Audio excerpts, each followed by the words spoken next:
is the challenge that not just Kenya alone, but all economies in the world are facing in this time of the COVID pandemic. And even before the COVID pandemic set in, there were three issues that we observed in the fiscal and macroeconomic space. That one, there is increasing need for citizens to expect the public sector to provide more and more services. And that's not limited to Kenya. And that calls for more resources. Then secondly, the tax revenues that normally fund government operations as a percentage of GDP, not just in Kenya, have been declining. And the third one is that the resource envelopes that are normally available in terms of grants, in terms of concessional loans, again are getting limited. And so I think that is the big question about planning at the national level now, where we are faced with that situation. But then now with the COVID, our revenues have been challenged even more. And for instance, we looked at our revenue shortfalls and also the expenditures that we had to incur in the year 2019-2020 to deal with the COVID. And at the national level, the extra costs in terms of expenditure and the revenue shortfall was over 100 billion. Then at the counties, from the controller of budget, we see that the counties also had a shortfall of over 20 billion in that period. And so at the economy level, there's a challenge in terms of the revenues that we are collecting, but we are seeing some positive improvement lately.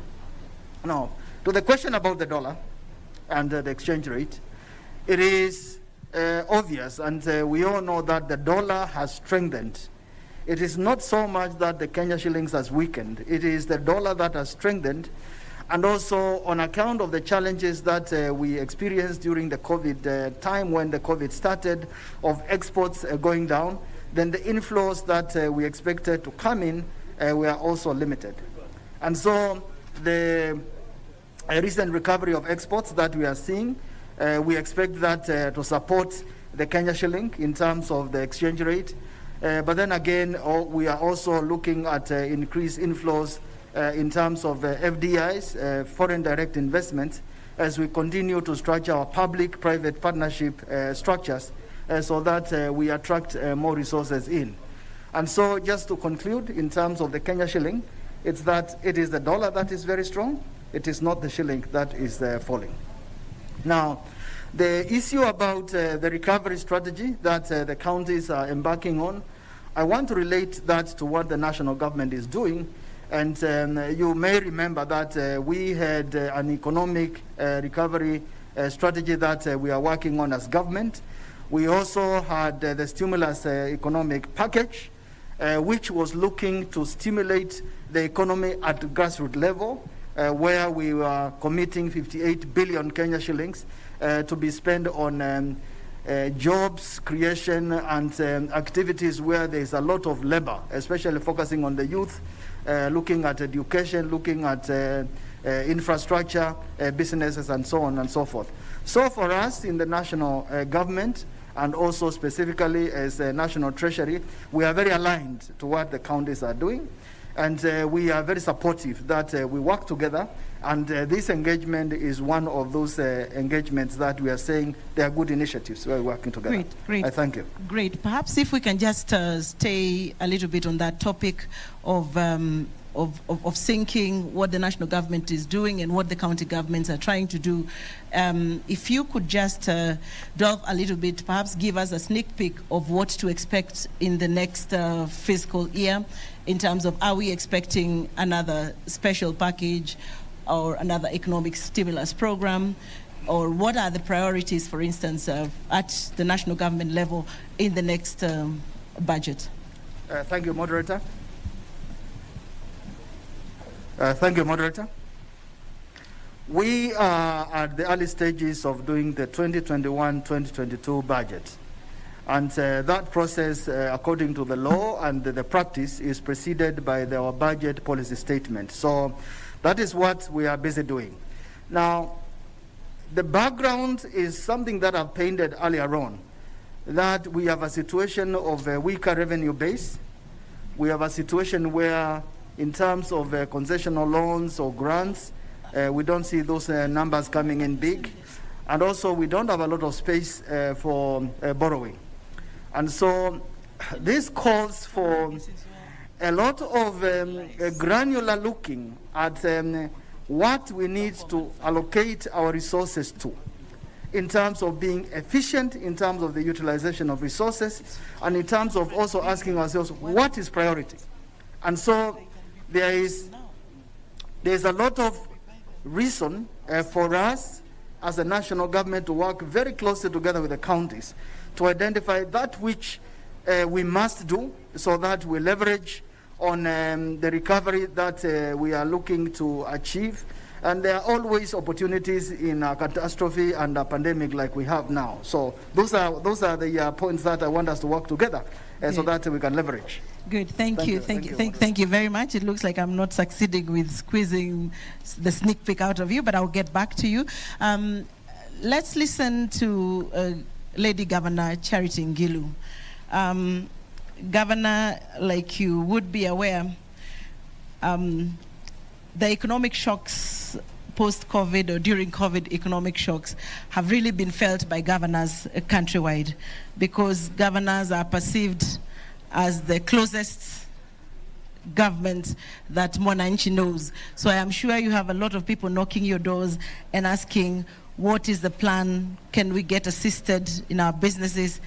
And my question to you perhaps would be, first, to give us your experience of what are the needs on the ground, and also to give us your views on what interventions you think county governments can put into place, or what mechanisms county governments can put into place to be able to revive the various sectors that have been affected. First of all, what are the sectors that have been affected in your view, and what are your proposals of how the same can be revived?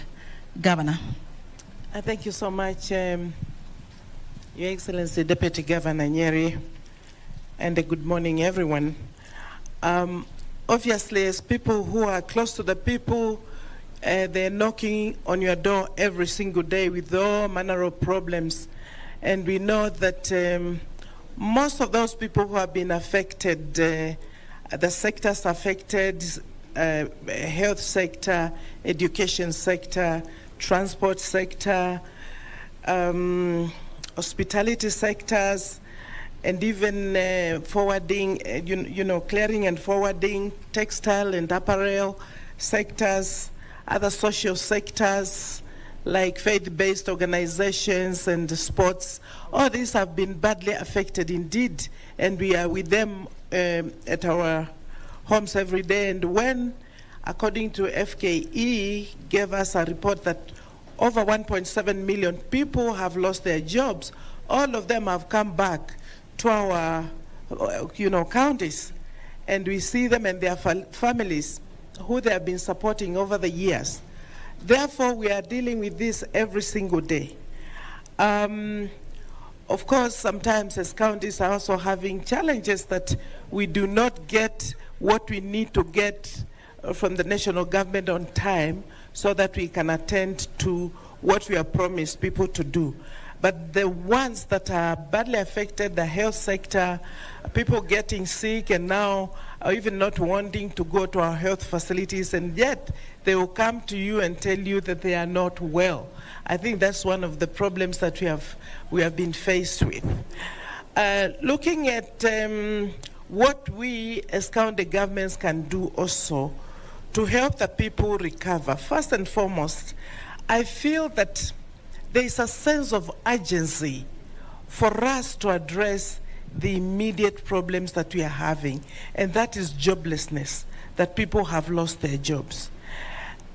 We need to put in place, as we put the policies, short-term, medium-term, and long-term. What do we need to do? County governments are playing very important and major roles in settling the people, in the sense that closer to the people, we see them, we know the opportunities, and we also know the potential, we know the challenges that we have. I have personally felt encouraged when I saw, and we got the national government come in with what they put together as, quick support to young people, Kazi Mitaani. It was well done to support people, then young people. We can take over from there so that we can build their own skills. And looking at the opportunities and the potential that we have, we quite honestly and personally think what I've been able to do in Kitui is to look at the opportunities that we have. And national government has come up with something that I find very, very useful. If any of us or the counties were going to work on this is called the Preferential Procurement Master Law number 1 of 2020. And it has 334 products that can be produced and manufactured locally. And looking again at again, the Big Four agenda of the president, if we were to produce all these products, in Kitui we have started producing at least 32 products. Let me tell you, if we were to produce this ourselves in this country, we will be saving the country money that would be going out for exports for imports to a tune of 500 billion shillings. And it's for this reason that I think we need to agree amongst ourselves that we need to reduce imports that are not necessary. Is the challenge that not just Kenya alone, but all economies in the world are facing in this time of the COVID pandemic. And even before the COVID pandemic set in, there were 3 issues that we observed in the fiscal and macroeconomic space. That one, there is increasing need for citizens to expect the public sector to provide more and more services. And that's not limited to Kenya. And that calls for more resources. Then secondly, the tax revenues that normally fund government operations as a percentage of GDP, not just in Kenya, have been declining. And the third one is that the resource envelopes that are normally available in terms of grants, in terms of concessional loans, again are getting limited.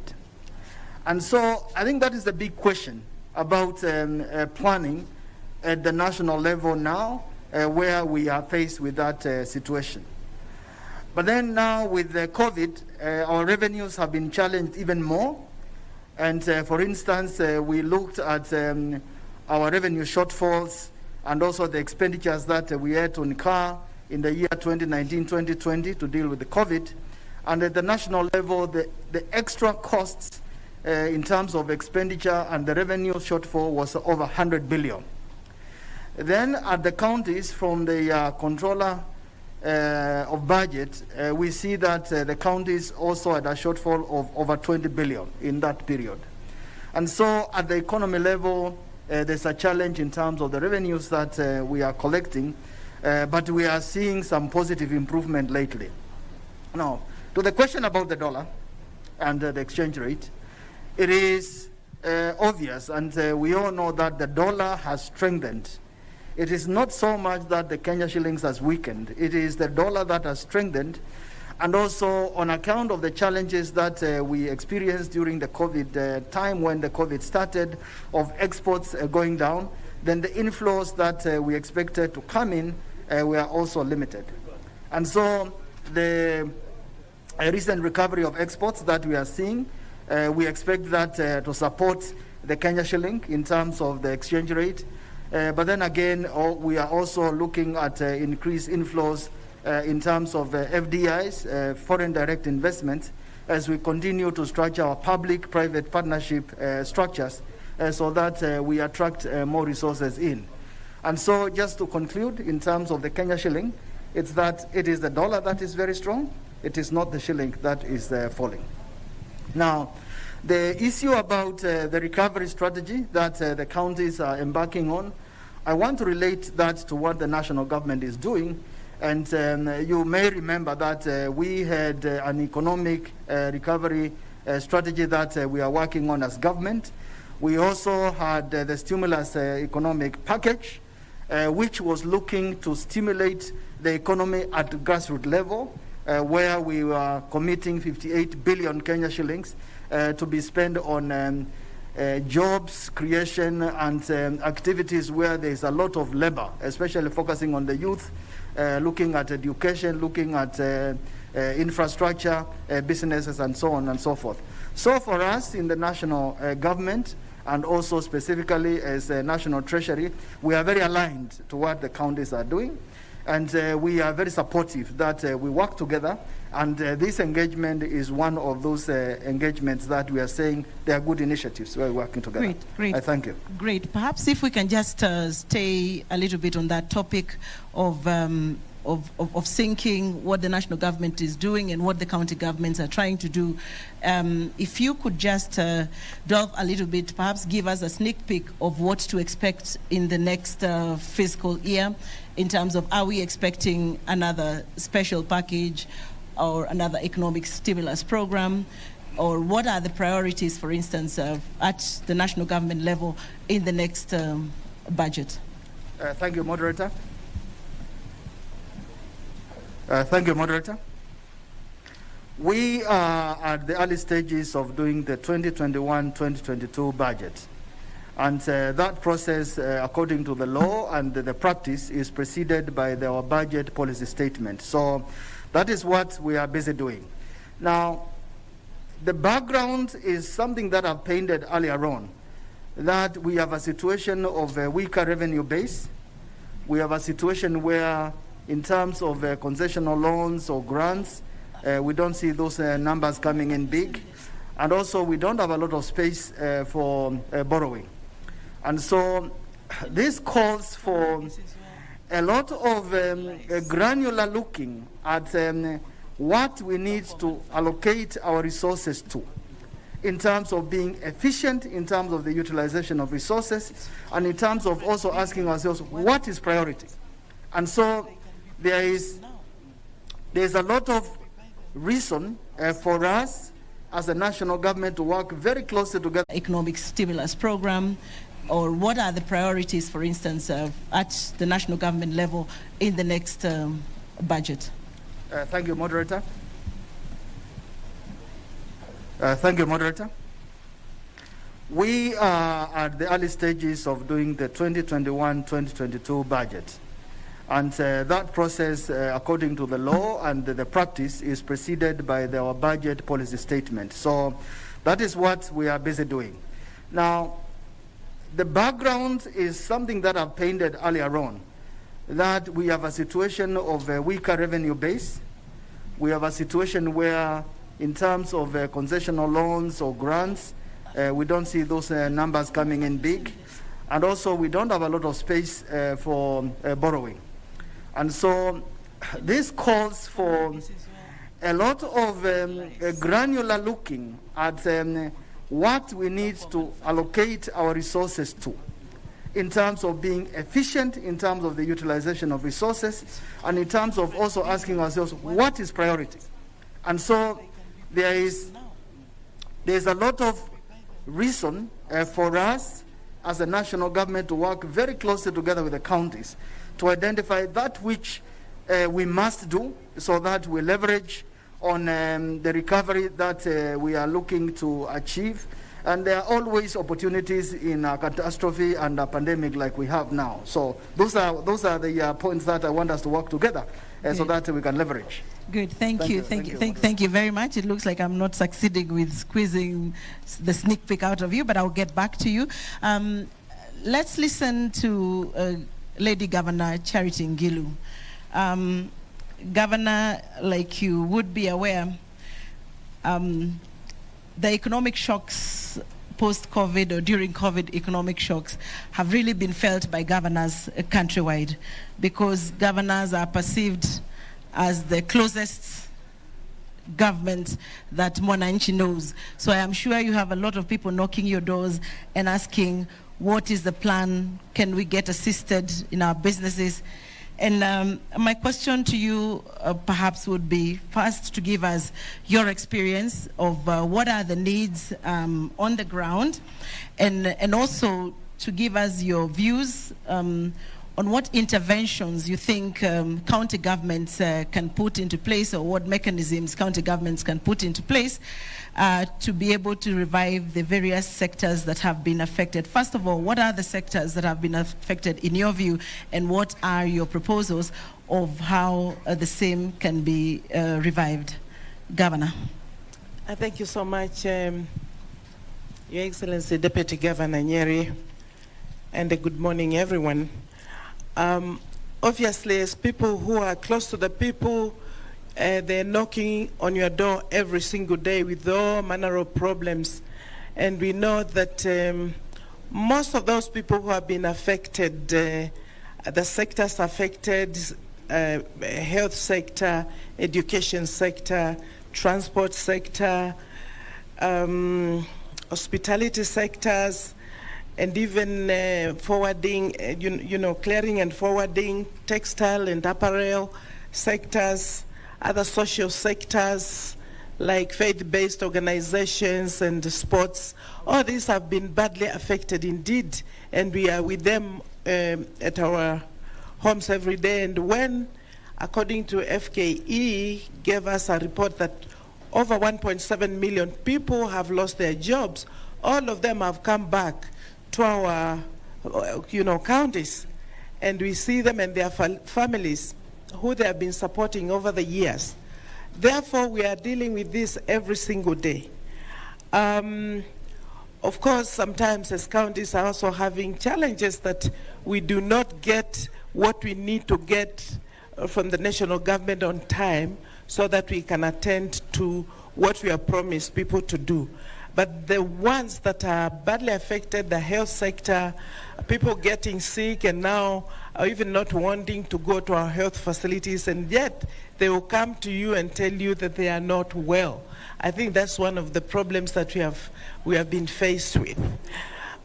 Looking at what we as county governments can do also to help the people recover. First and foremost, I feel that there is a sense of urgency for us to address the immediate problems that we are having, and that is joblessness, that people have lost their jobs. We need to put in place, as we put the policies, short-term, medium-term, and long-term. What do we need to do?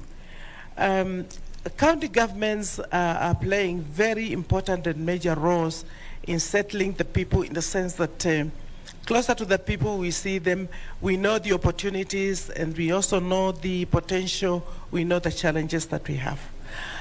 I have personally felt encouraged when I saw, and we got the national government come in with what they put together as quick support to young people, Kazi Mitaani. It was well done to support people, then young people. We can take over from there so that we can build their own skills. And looking at the opportunities and the potential that we have, we quite honestly and personally think what I've been able to do in Kitui is to look at the opportunities that we have. And national government has come up with something that I find very, very useful. If any of us, all the counties who are going to work on this is called the Preferential Procurement Master Roll number 1 of 2020.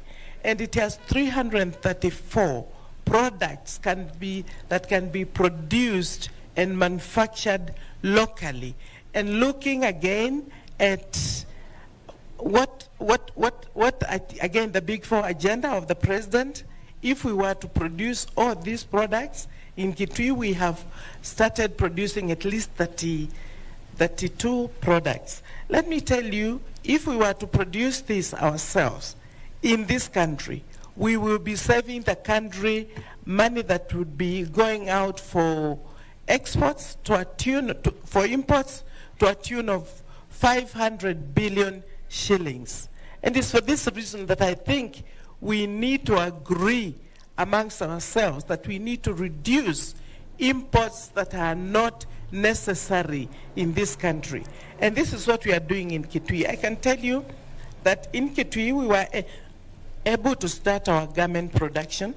We have been able to start our non-pharmaceutical products that we are making and selling, using them within our own county and selling them outside the county. And if personally I think we were to deal with the many, many imports that are not helping this country, we'll create employment and we'll be able to retain, our own money and the jobs. Thank you. Wonderful, wonderful insights coming from Governor Ngilu. And finally, last but not least, the representative of Senate here. One of the roles of Senate is to lobby for more resources to county governments. We'd be keen to hear, under the prevailing circumstances, what is Senate looking at as priority areas to lobby for funds or for additional funds to come to national government? Perhaps how that is going along. Have you considered it? If not, why? All right. Thank you so much, and thank you, Madam Moderator.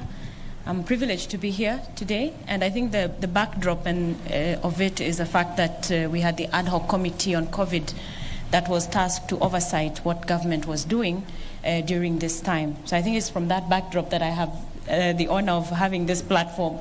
So if you'll allow me just also to put up to speed those who are here who we didn't get to interact with, it's good for them to understand that the ad hoc committee was formed in the 31st of March this year, and we had a series of interventions, government and stakeholders, over 100 meetings. Actually, we sat 100 meetings looking at 5 thematic areas ranging from health, social and public order. I'll refer a bit to my notes so that at least I can move faster because I can see time.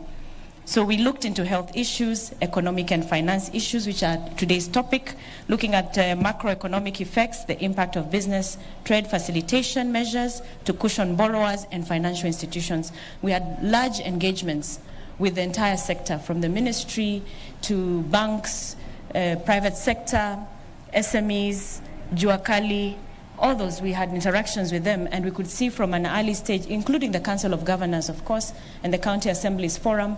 And from an early stage of the pandemic, we could see we had a serious financial issue that was coming about. So one of our first interventions, of course, was to look at a legislative framework that should help the country now and in future.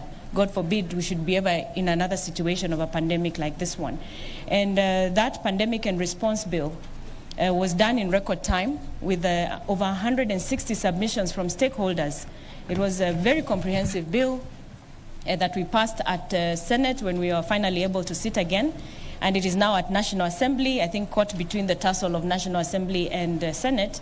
But we hope that bill can see the light of day because it encompassed a lot of the economic issues and how the government would then cushion Kenyans in future, because we could see, of course, that gap coming in.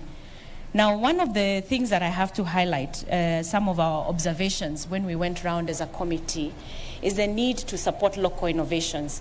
Like what Governor Charity Ngilu has talked about. We realized that there's serious need to support local innovations. We did go to Mombasa at the time we were doing when we were doing our rounds, and we found that I think Mombasa had come up with some innovations when it came to fighting the pandemic to handle the crossing at the ferry. But they didn't get much support from national government on that front. And we said, no, it's good to celebrate local innovations. In fact, we should be pushing more funds towards research and development within our counties so that we can enhance our own local solutions to the problems that we were encountering. Of course, there was the importance of telemedicine. We saw it in some of the counties we visited. We celebrated the counties that we saw telemedicine being used at a time like this, and a time when a lot of our hospitals have capacity challenges. Telemedicine would come into place because then you can communicate with doctors who are not necessarily present, and you can actually provide the service. We noted that, actually. Then, of course, the significant role of the private sector. So some of the other interventions then we came with as financial oversight. We did talk about, should I hold?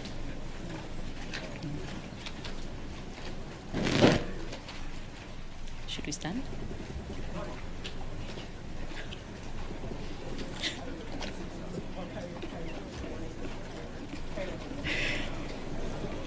So in recovery, because I want to go a bit faster, in recovering of the economy, Senate advocated for stimulus funds. We really pushed for this for the SMEs, the women and the youth enterprises, because they were most affected. These are the people who employ most Kenyans, including the Juakali sector. We had large engagements with Juakali sector. And by the time of our sixth progress report that we tabled, we had not seen, that was early September, we had not seen significant help going to the Juakali sector, especially in an impactful way, considering the proportion of Kenyans that they employ in the non-formal sector. So Senate also strongly and successfully advocated for the allocation, the increased allocation of funds, as you remember when we were pushing for the allocation of revenue sharing formula. You remember when that was going on.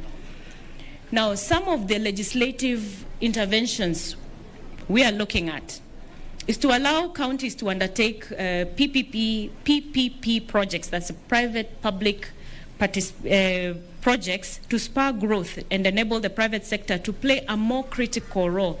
So you find a scenario where the county governments then give the enabling environment and allow the private sector also to play a more significant role. Being a larger employer of Kenyans would be a good way to spur growth back again.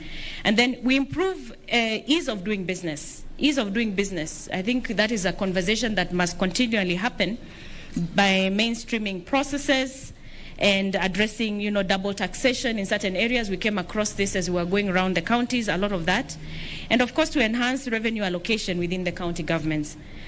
I know time is tough, but in the healthcare system, we did raise a lot of concerns with our healthcare systems, because even at a time like now, and when county governments had been given some support, we still didn't see a big impact on the healthcare system. And, you can't talk about spurring an economy if the healthcare system is still not as strong as it should be. Kenyans need to be healthy, and these are issues that we have to continually keep talking about. As we celebrate the universal health coverage, a lot more still needs to be done. So, again, Senate has been supportive of all those innovative ventures that would help, the Ministry of Health as well as the county governments to strengthen the infrastructure of the healthcare system. Then, in recovering devolution, I have to talk about this. I understand. But let me pause by just saying the issue of accountability came out very strong as we were doing our work in the committee. And we are really pushing for more accountability. I think we can't talk about spurring our economy if we can't be open and, truthful with accountability of public funds. Thank you. Thank you very much, Senator. Sorry to cut you short. We are running a little bit out of time. And I'd like to take final thoughts. First, let me take this chance to welcome our Deputy President and our Chair of Council of Governors, and as well the CS Devolution Senate Speaker, and the other guests who have joined us. We have just been discussing this morning about various arms of devolution and the devolution family and what they all need to be doing to spur or reinvigorate this economy. So I'll take final thoughts from all of us in just a quick 1 minute, and I can see the... Okay, all right. So just 1 minute final thoughts. We'll start from you, Bwana Chairman. Oh, wait. Sorry. All right. Right, thank you very much, Deputy Governor and Moderator, Your Excellency, the Deputy President, and the Chair of Council of Governors. Thank you very much for allowing me that. For me, really, and my thoughts would be how probably the national government and the county government can harmonize policies in terms of making sure that trade policies are conducive to business environment. We would also want to see how do we harmonize issues of cross-border, how do we promote dialogue between the private sector and the Council of Governors and also the national government. And also I just like to support what the Her Excellency, the Governor Ngilu, has alluded to in terms of promoting local production. Yes, we are seeing, for example, Ministry of Health making sure they support local production of reusable masks. We have seen Ministry of Education promoting local production of desks. We have seen also some of the counties like Kipia promoting local production of automobile. And how can we then be able to support these innovations? How can we be able to support these technology? And also just supporting what the Senator has said, supporting telemedicine by making sure that radiology and through e-health can be able to support our doctors, can be able to support the patients to communicate with their doctors and to communicate with pharmaceutical companies or distributors. How we can be able to support them. Thank you very much. Thank you very much, Chair. Final thoughts from Governor Ngilu. Thank you so much. Finally, just once again, I truly believe that we as a country have everything that others have with the problems that there are. We can pull out of this one. But we have got to, first of all, get out of the mindset that we are not capable of doing so. We need to look again as the opportunity of our youth, build skills in them, and ensure that they can actually be able to produce, and we counties and the national government buy what is being produced locally. Buy Kenya, build Kenya, build Kenya, buy Kenya. We are importing just too much. And finally, I would like us to look at the cost of power in this country, because it is also making our products be a little bit too expensive compared to what is coming from outside the country. The cost thank you. of production. Thank you very much. To conclude, I think I want to give Chair of the County Assembly's Forum to just make his 1 minute concluding remarks. Thank you very much. Thank you, Your Excellency, the Deputy President. For us, is that we think it is very important as county assemblies so that we are able to move together with the governors, that we have this, especially at this time of recovery from COVID, that we get these quarterly reports on financial and non-financial reporting, on local revenue receivers reports, so that we are able to share the same vision as we are able to fight with this pandemic. Finally, and most importantly, is that we are doing very good budgets. We are also doing very good blueprints and white papers, but implementation is a very, very serious issue. We need to free the procurement regime and ensure departmental implementation of the budget. And that is the only way our people will be able to see quick results. Thank you very much. Good insights right there. Let this not just be a talk shop. Let this not just be another beautiful paper written in beautiful English. And just to recap the points from various speakers, from the chair, you could see there's a lot of work going on in terms of partnerships to benefit the SME sector. He spoke a little bit about market development and what the chamber is doing on training, and also urged us to think about more into local manufacturing. From the County Assembly's Forum, they have given us their priority areas and areas that we would see them putting in more money going forward. Health sector came first, agriculture sector also ranked second, water and sanitation, and finally the issue of education.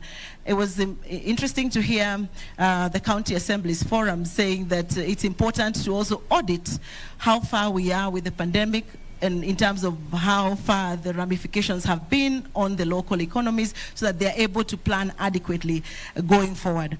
From the National Treasury, interesting remarks right there when he said the shilling is not weakening, it is the dollar that is strengthening.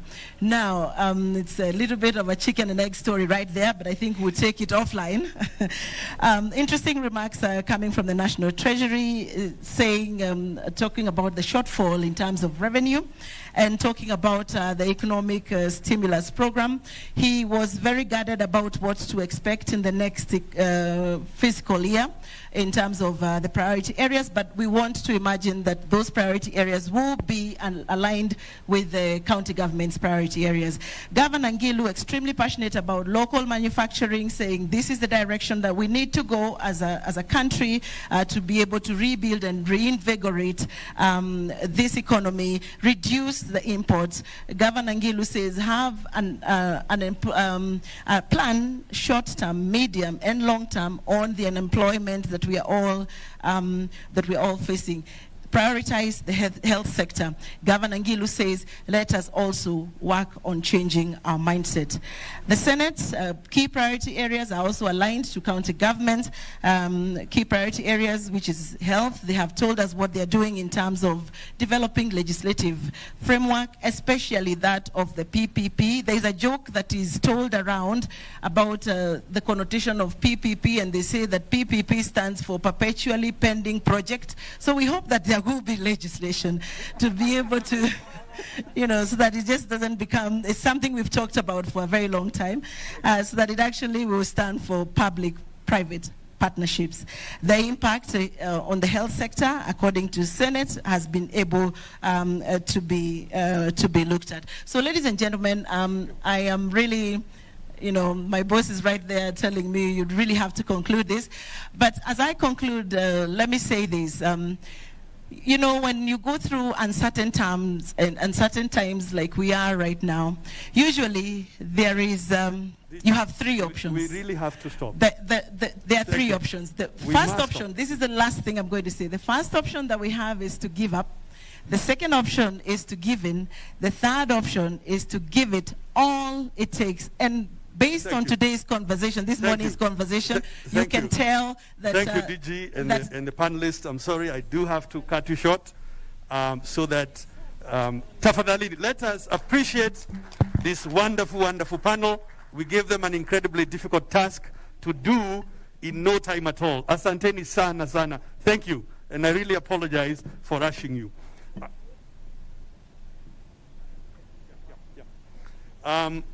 Your Excellency, the Deputy President of the Republic, Your Excellency, Governors, ladies and gentlemen, please let us appreciate our panelists once more.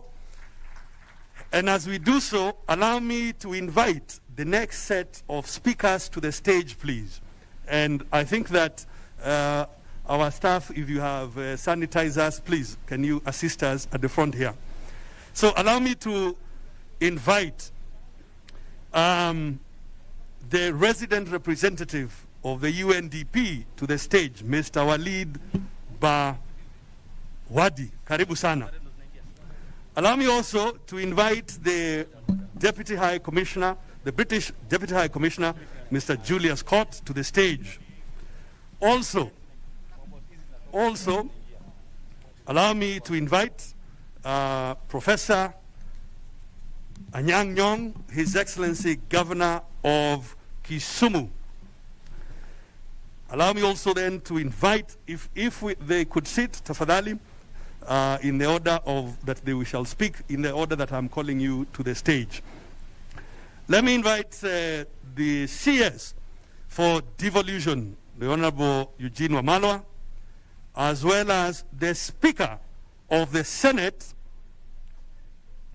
the Honorable Kenneth Lusaka. So, first up is the UN resident representative. You can speak either sitting or at the podium here. Karibu Walid Bawadi. Welcome.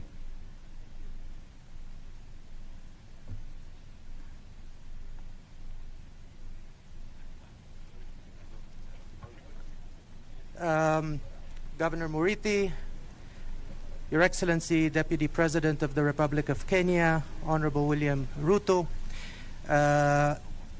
Honorable Governor Oparanya, the Chair of the Council of Governors, the Speaker of the Senate, Mr. Kenneth Lusaka, governors here present with us, Honorable Eugene Wamalwa, CS Devolution and ASAL. PS is present. The development partners that are here today, High Commissioners and Ambassadors, and other development partners. Ladies and gentlemen, all protocols observed.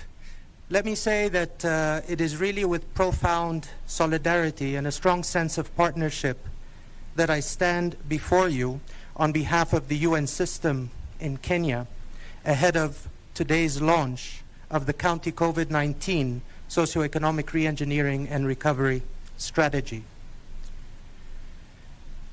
I also speak partially today on behalf of the Devolution Donor Group, as UNDP is co-chair. The United Kingdom, who will be also speaking, is the chair. And the Devolution Donor Group not only coordinates its devolution support across all counties, its members have supported the Council of Governors since its inception and looks forward to a strong and continued partnership.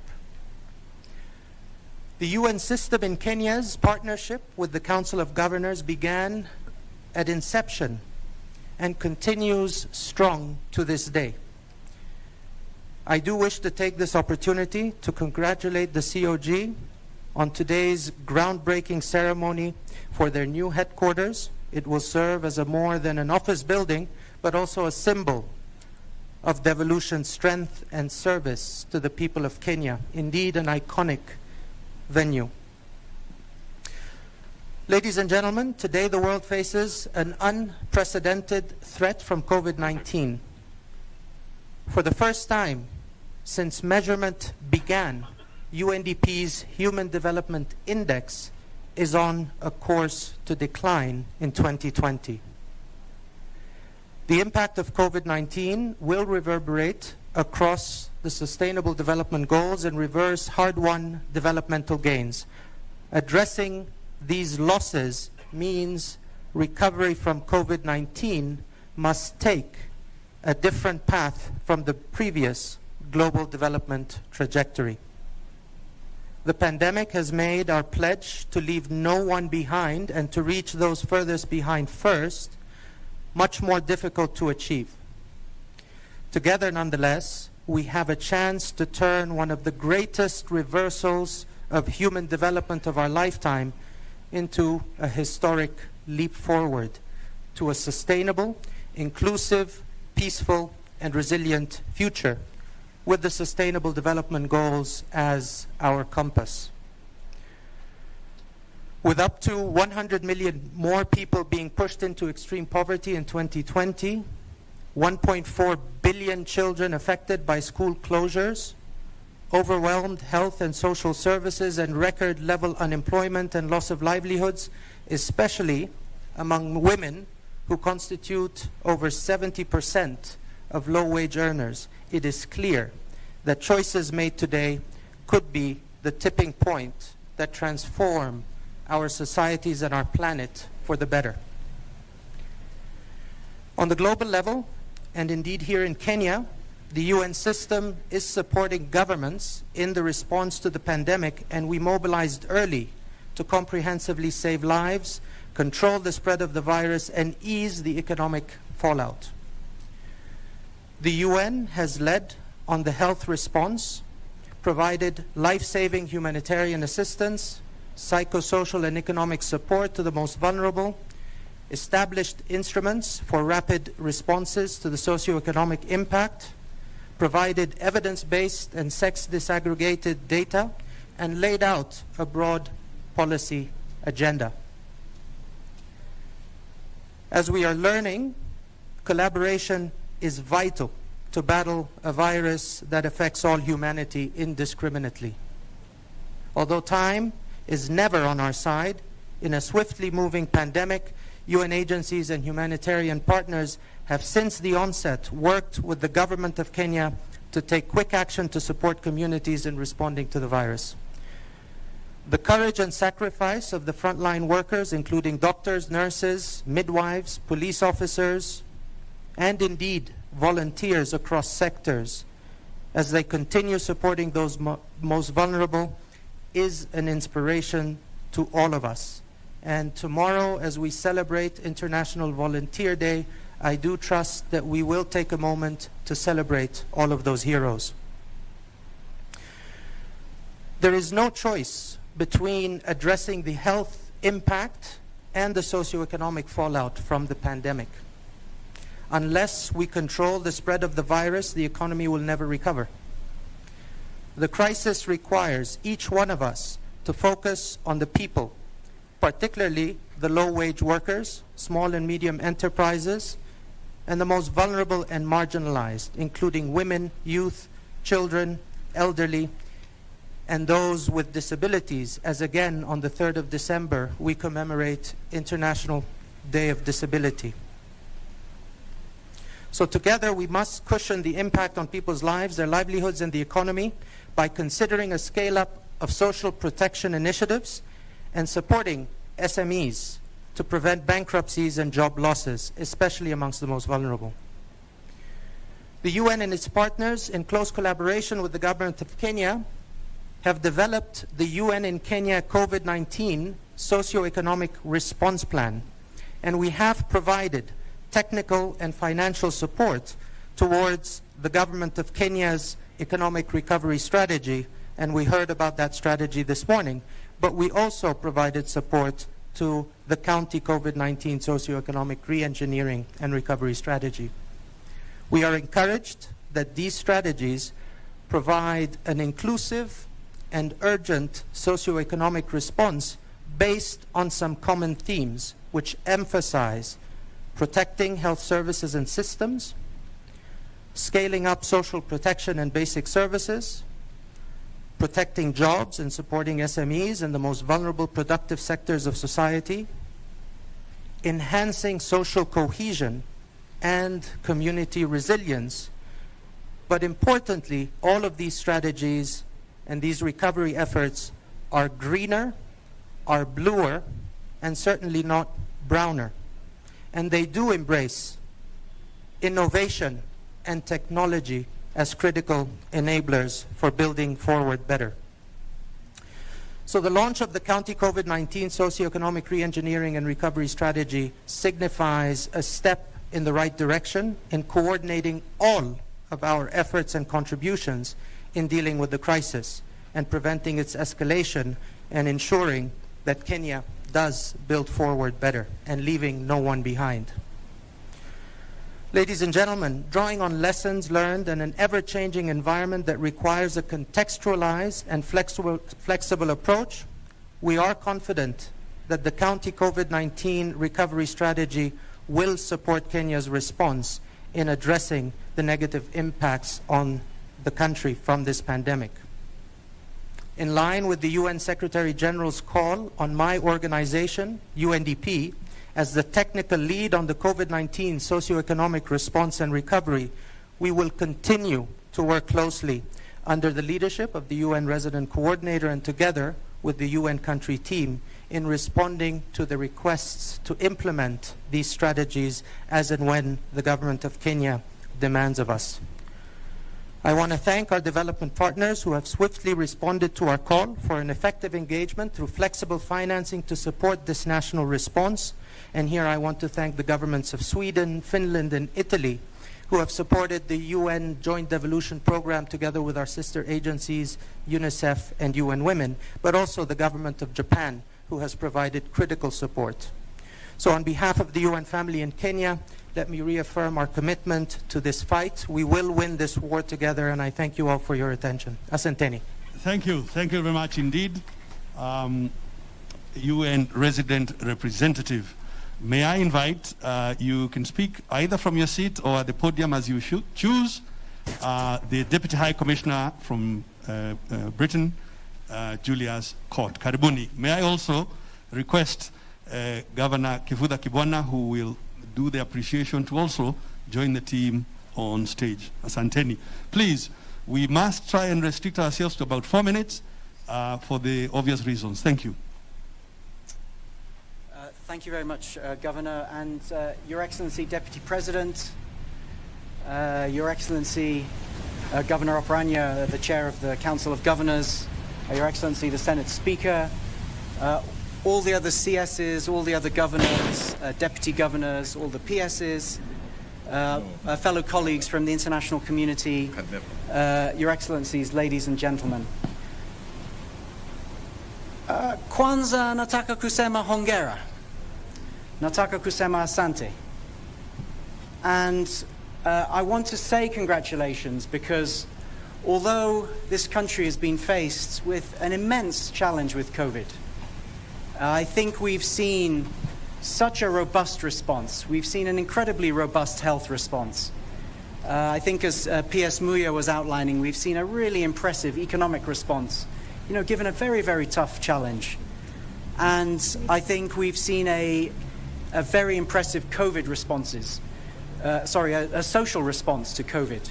So whether it's from churches, community groups, yourselves leading your communities, it's been deeply impressive. And I think from the international community and to each and every one of you and all the people you represent, congratulations again. I wanted to say thank you because we're partners in this endeavor with you. And I want to thank you for that partnership, again, on behalf of the UK, but also on behalf of the international community. We have seen a level of partnership, I think, sort of unseen. When the challenge has come, we have also, I think, together risen to that challenge. And I want to reassure you on behalf of the UK that we will continue to stand with you at this challenging time. And I know all my other colleagues in the international community feel exactly that same way. Whether it's in central government, the response, our partnership there, whether it's with the counties, and whether it's with all the other partners, with the private sector and the groups. It's only together and in that spirit of partnership that we will make progress against COVID. So colleagues, let's not pretend that we're at the end of this. We're not. There's a lot of work to do on the prevention side. There's a lot of work to do on the response. But that spirit of partnership will take us a long way to an effective response. As co-chair of the donor group on devolution, I do want to say something about devolution.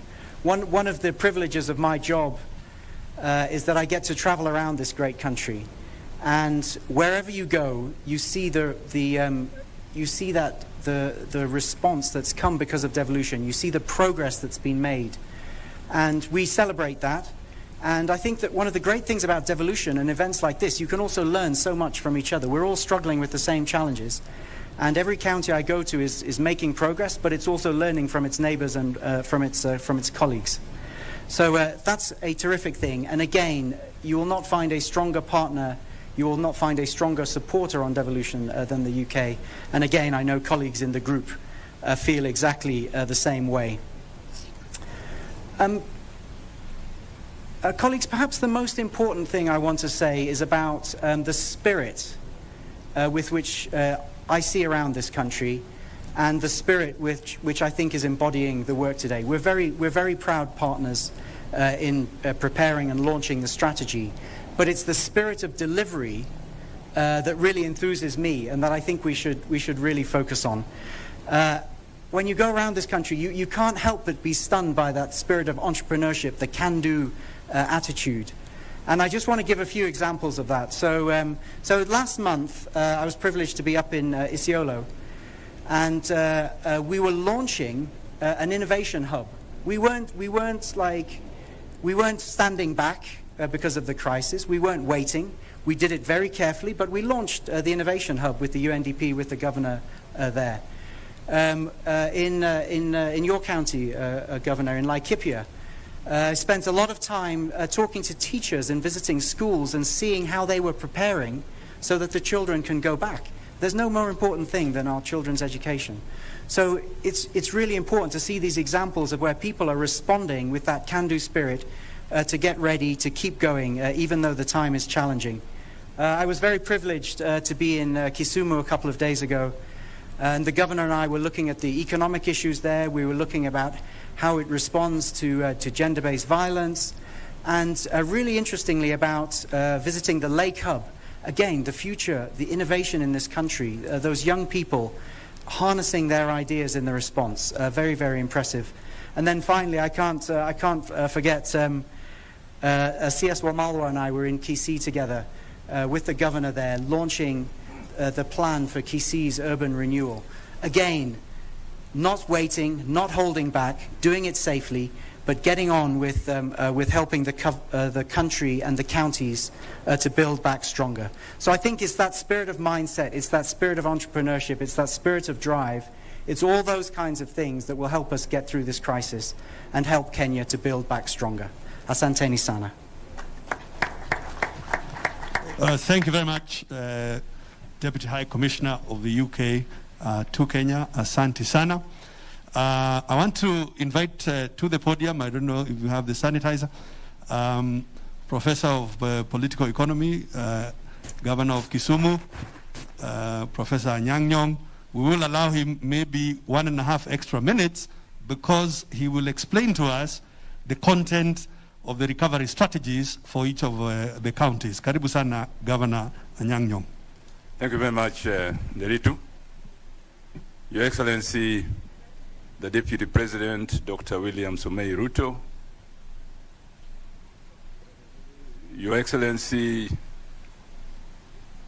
Umwami Eugene Wamalwa, Minister for Devolution and Industrial Areas, and Your Excellency Wycliffe Oparanya, our Chairman of the Council of Governors, all protocols observed. Ladies and gentlemen, before I give this very brief summary of what the economic recovery strategies are for the counties, I'd like to thank very much my colleague Nderitu Muridhi and Professor Kivuta Kibwana, with whom we worked very closely with the Secretariat of the Council and KIPRA to make this project possible. The outbreak of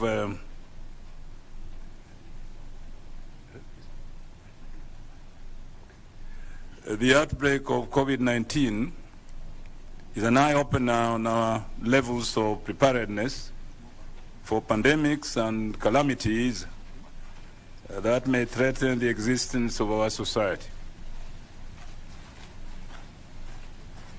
If county, I think this movement signifies something. It does, unfortunately, but I would suggest that Professor Anyang' continues. The party that has gone to will receive the head of state, and as you conclude, he will proceed to the presentation. Okay. I would suggest to Professor. If county borders and restricted movement of goods and persons all over the world were to remain in place for much longer, one important question each county would ask is for how long each society would survive. Thus, exploiting opportunities for enhanced self-reliance becomes essential for survival of societies. This study, undertaken by the COG with technical input by KIPRA and the support of our development partners, the Development Support Group, the Devolution Support Group, represented here by my friend Julius and Walid, has taken into account the tremendous effects of COVID-19 on our economy and society. We have noted the opportunities that emerged for innovation in the various sectors of our economy, challenging us in government to encourage and support the innovators from now on.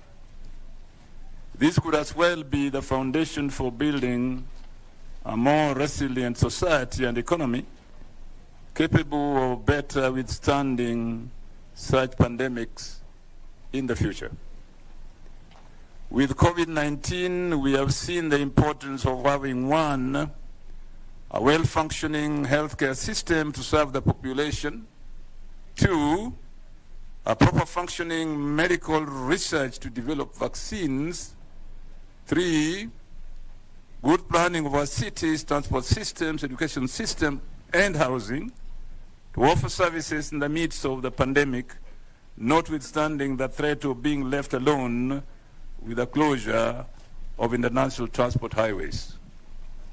4, we have also seen the importance of a good government system for continued provision of public service in difficult times, proper utilization of resources for longevity of our societies, and socioeconomic equality in securing livelihood.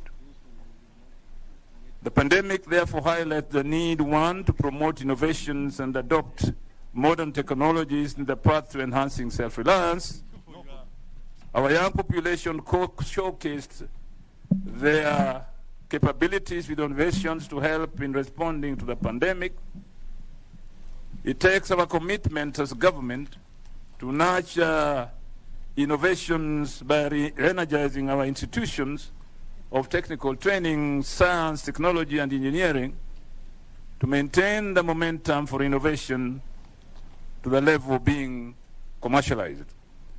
Further, this also presents an opportunity for our research and policy institutions to relook at the kind of innovation model the county and counties require in economic transformation. Studies on economic recovery strategies have shown that counties are vital for the growth of the nation as frontiers for investments. Deliberate investments should be focused in the areas of food production, targeting the weak and vulnerable smallholder actors in the value chain battered by the effects of coronavirus, whose capacities must be developed and strengthened. The county COVID-19 engineering and recovery strategy provides the following opportunities for the citizen of our various county governments in different sectors. 1, in health. Proactivity addressing the mental health needs, including those of the health workforce. 2, legislating and equipping community health workers and community health volunteers to adequately provide community health and counseling and appropriate maternal. That's really possible. It's not possible. It's not possible. It's not possible. Yeah. I think we let him arrive. Yeah. And then we conclude. We conclude when he's here. Okay. Yeah. Sorry, ladies and gentlemen, that perhaps is more interesting to you than me. So we'll have a health break. Thank you. Thank you. Let me hand over to Deputy Director of State Functions. We will conclude when he comes.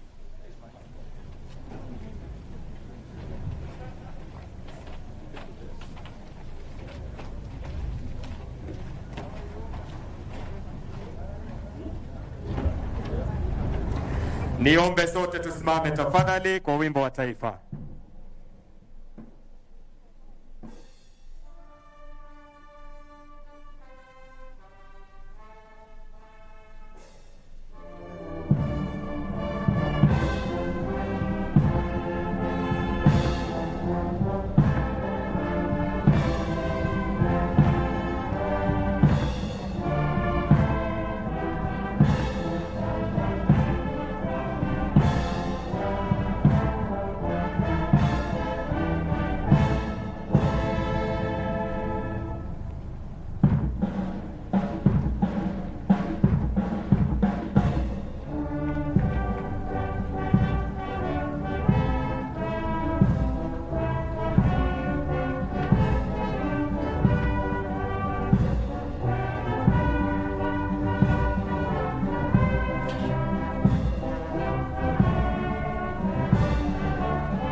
Tumpongeze Mheshimiwa Rais kwa makofi anapojiunga nasi, na ataelekezwa sasa katika alama na alwani ambazo ziko tayari kwa ajili ya mjengo huu wa leo.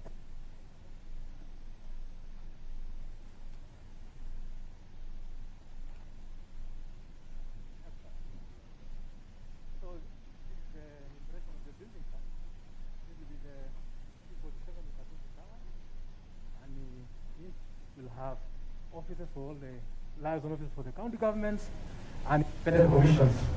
Yeah. Just a special of the office.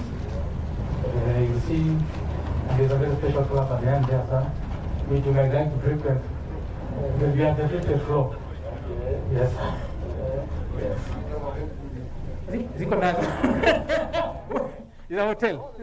It's a 5-star hotel, sir. Oh. Yes. From the 30th floor upwards is a hotel. And it will be, we will be selling the spaces, the residences. Yeah. Yes. Yeah. Now the model, oh yeah. Still part of the, kule juu. Kule juu, itakuwa na observatory yuko mbili. Yeah, the G is the executive club for former governors and governors, presidents. Right?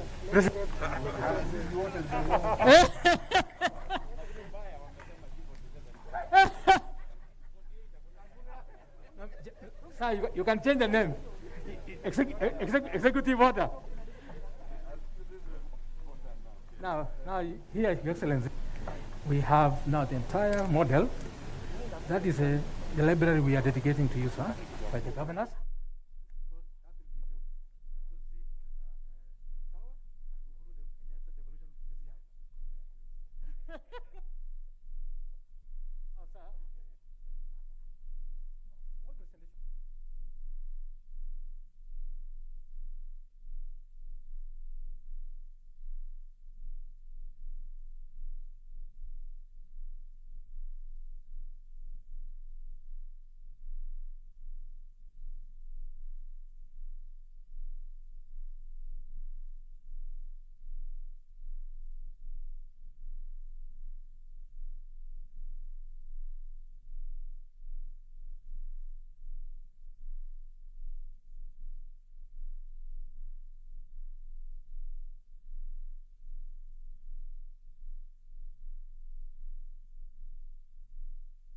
You are just joining us. We have been bringing to you this live coverage of the groundbreaking ceremony for the G47 Ugatuzi Tower that is being spearheaded today by His Excellency the President, Honorable Uhuru Kenyatta. He's here to just sort of lead the governors in this very important event that is coming to you live on KBC Channel 1. My name is Safin Aching Ouma.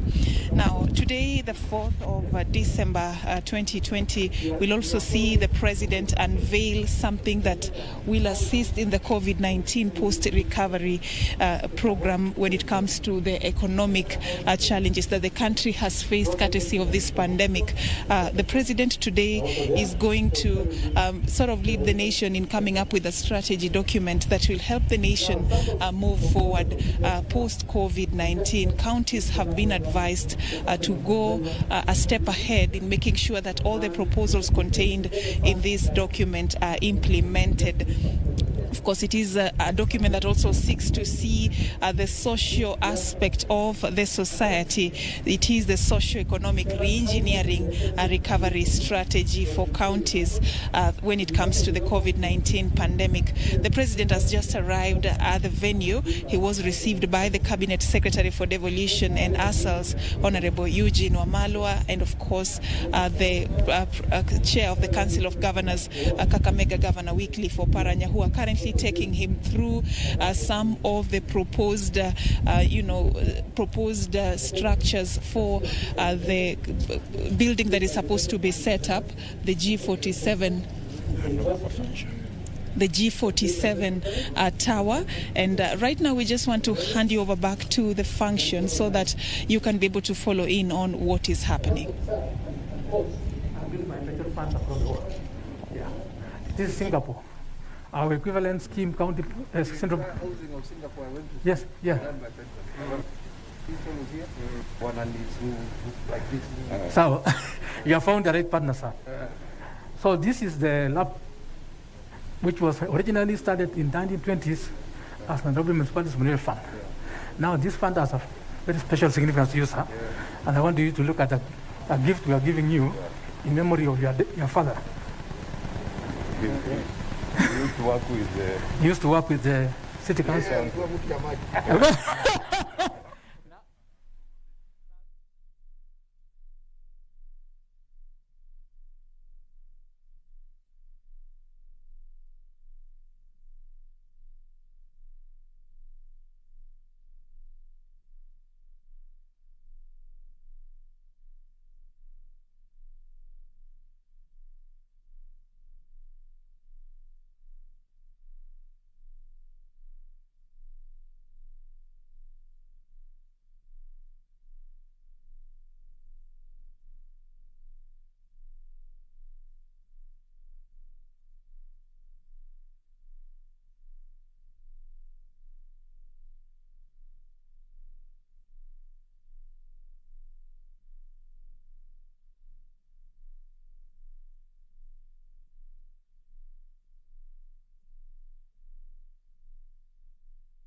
All right, it is a function that is coming to you live from Hurlingham right here in Nairobi. Today is a very important day for the counties because in a few months from now, they are going to be having their own tower, their own building where they're going to set up their offices. This is known as the G47 Ugatuzi Tower that is going to help them in terms of their coordination and also just running of the affairs of the counties as they're going to be working under one umbrella as the 47 counties. Now, talking about what is happening today, of course, President Uhuru Kenyatta is going to be leading the official groundbreaking ceremony for the construction of that tower to commence. But of course, aside from that, it's a function that is going to see the president also launch the county COVID-19 socio-economic re-engineering and recovery strategy.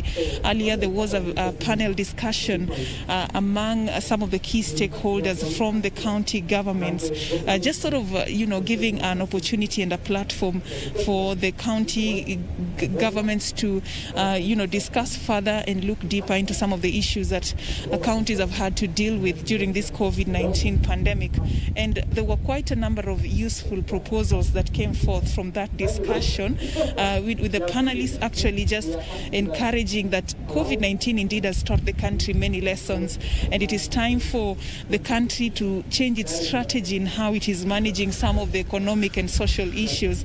And there was a serious need for support of local innovations in the country, so that going forward, COVID-19, as we have seen, has really affected the way of life in so many ways and proven that technology is something that the country cannot do without. So during this discussion and even in this forum, one of the things that actually are coming out quite clearly is the fact that there is need to really invest more and support local innovations. Counties like Kitui have been hailed this morning for being in the forefront in some of these technological aspects, and also, just coming forth and spearheading the war against COVID-19 by looking at local solutions for local problems, because it is one of the counties that have been on the front line in production of some of the necessary, I would say, products that are needed in the war against COVID-19, talking about face masks and hand sanitizers and soaps through the Kikotech company.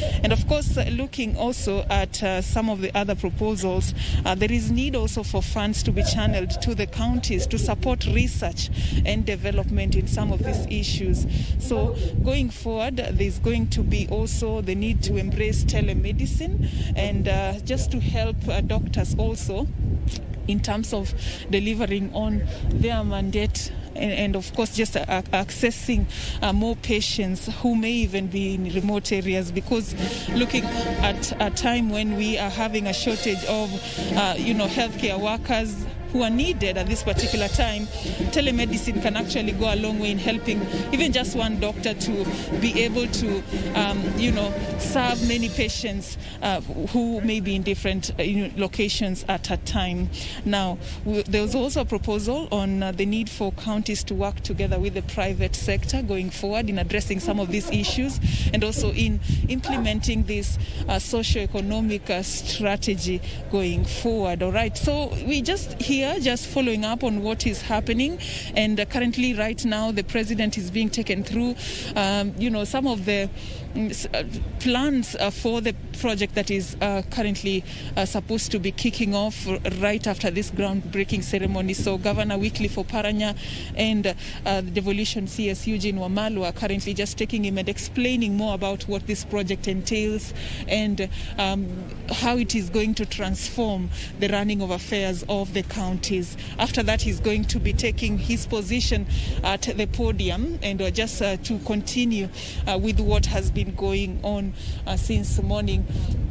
The only thing that is standing out right now is how the country has come together during this particular time just to fight this pandemic. As a nation, 47 counties have implemented different programs, different efforts that have really assisted in the war against COVID-19, and also looking at how Kenyans have really suffered the harsh economic times.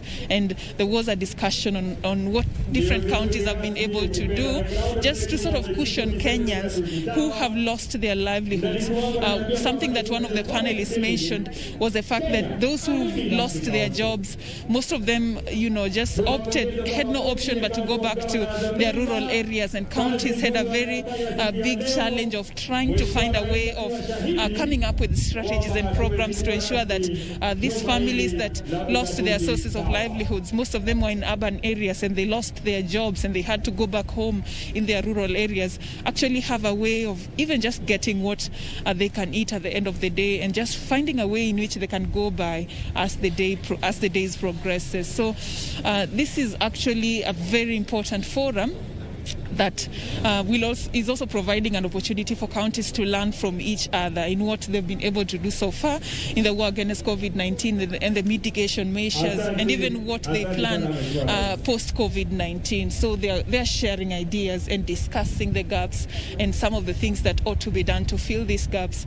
And at the end of the day, not just they will come out of this place with a clearer perspective on how the problem has been and how better to manage it going forward, looking at what has worked for other counties and what they can be able to implement in this particular, to eradicate this particular pandemic, and also to just manage some of the consequences that have come with it.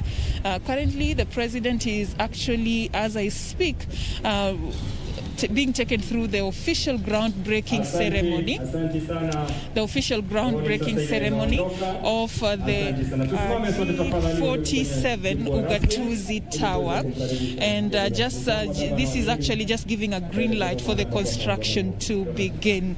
It is a very major milestone for the county governments and the Council of Governors, something that is going to really help them just have a building that will be very pivotal in the running of the business and the running of the affairs of all the 47 counties. He's currently making his way to the podium, joining the function that is happening in Hurlingham right here in Nairobi, being accompanied there by the Council of Governors Chair, Kakamega Governor Wycliffe Oparanya, and the devolution CS Eugene Wamalwa. He's now going to be officially launching the economic recovery strategy for the counties live, and then I'll just right away hand you over to the function. Asante sana. Tuombe. Almighty and everlasting God, we are humbled to come before thee this morning to seek your face and grace your favor. Dear Lord, we lay before you the Republic of Kenya, our beloved motherland, a country that today is ravaged by COVID-19, O Lord. We pray, dear Master, that we can intervene and to give when we are trying to walk this path. When we walk, we will proceed. We raise the dead and we raise the single create hope. We pray that this day, as we commit ourselves to this nation unto you, O Lord, you will remember more preserving us. We commit the leadership of this nation led by our Excellency, President Kenyatta, and this is all of us that are gathered in this place, O Lord. Continue to hold us by the right hand, give us the Lord's wisdom and courage to be able to do this work of our Father, and all the path of righteousness, dear Lord, the honor and glory of your name. Master, we are gathered here today to do a special duty, O Lord. Come and allow the G47 Tower, O Lord, of which we dedicate unto you, O Lord. As we begin this day today, Lord God Almighty, we pray that you walk with us at every step. You will give this council of governors a soul to remember, like we did tomorrow, dear Lord, and we shall continue to say, you are Emmanuel and you are God with us. We invite you to be with us, O Lord, guide us in every way, and once we come to them, we will be very well. Let us be glorified for this.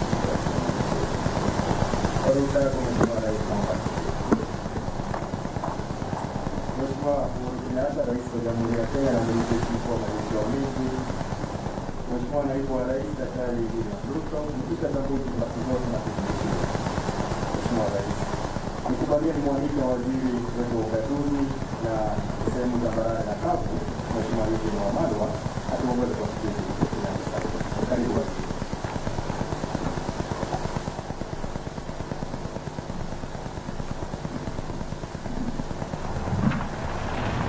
Your Excellency, the President of the Republic of Kenya, Your Excellency, the Deputy President, Excellencies, Governors present, our development partners, ladies and gentlemen, we're very, very happy to be here today.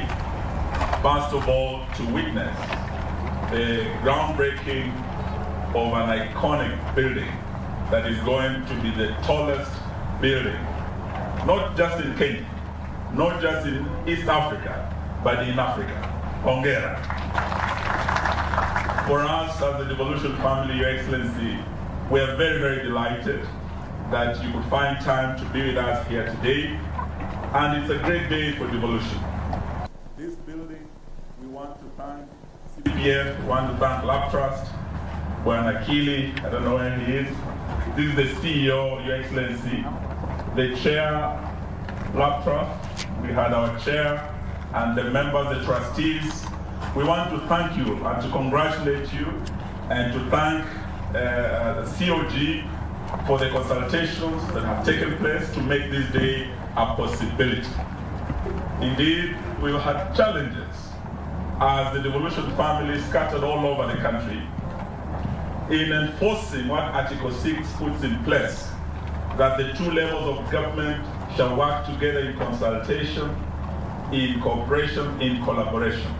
I believe with one roof for the devolution family being laid today, we will be able to come closer, to consult even more closely, to cooperate and to collaborate more closely. We know that the COG has been housed in Westlands due to regular meetings we've had, coming from my ministry office in CBD all the way to Westlands. Sometimes it takes about an hour, but we have been offered a building, actually a floor in this building. So my entire ministry will be joining you here also, so that we can work even more closely together. So I look forward to joining you here, and I want to also thank you, Your Excellency, for working closely with the governors. Today we are not just groundbreaking and laying the foundation stone for this building, We are also launching the recovery strategy. As you came in, His Excellency Governor Nyong'o was taking us through. Allow me, Excellency, to just adjust the program briefly. We're going to make it a very brief program so that we can invite him to just tell us exactly why we are here, what the recovery strategy is post-COVID that the governors have come up with, working very closely with the national government. We also have that strategy. And our development partners, particularly the UN family, want to thank Walid. We know that you have extended support to development of this strategy plan. We want to appreciate you, the UK government. We want to thank you, and the EU. We want to thank all of you for the support you've given us. Then after that, I will request Governor Nyong'o to now complete that, and we get the Chair COG, Governor of Hurlingham, to now tell us more about what you're doing here today, before we get His Excellency the Deputy President to invite you, Your Excellency. But allow me, before we get Nyong'o and Governor of Parliament to come, to thank you for the support you have given to devolution. To also thank the planners of this building. In that plan, there is a museum on devolution. So we will not just be celebrating devolution today, we'll also be celebrating the history of devolution. And that museum is going to show the journey of devolution, where we started, where we are, and where we're going. And I believe when that history is written, Your Excellency, indeed, Kenya and Africa is going to realize that the devolution journey started with you as the first president who oversaw the birth of devolution in this country, who has actually nurtured devolution in this country, and who is in the process, through the Building Bridges initiative, of strengthening devolution in this country, Your Excellency. That will be part of our history. That will be part of the museum. And I must thank Kili, the CEO. He has remembered your father, the late Jomo Kenyatta, was also a member, though he has confessed that they never paid him his dues. So we will be asking him in the course of these proceedings for him to present to you a plaque and a commitment that you will be receiving a check which will kindly request you to ensure it reaches Her Excellency Mama Ngina Kenyatta. So let me call Governor Nyong'o. Please come briefly. And Nyong'o, you will remember, he was one of the great brains behind the economic recovery strategy. As during the NAC government, he did a great job, and he will be telling us what the governors are now planning to do going forward. Thank you. Karibu, Your Excellency. Thank you very much, my friend Omwami Eugene Wamalwa, Minister for Devolution. Your Excellency, the President of the Republic of Kenya, Uhuru Kenyatta, all protocols observed. Your Excellency, just an aside, while you are going around there being shown what is happening in counties, Professor Kivuta Kibwana were backbiting you. And he said that he noticed that your wardrobe is full of very nice shirts. Can you introduce us to your tailor?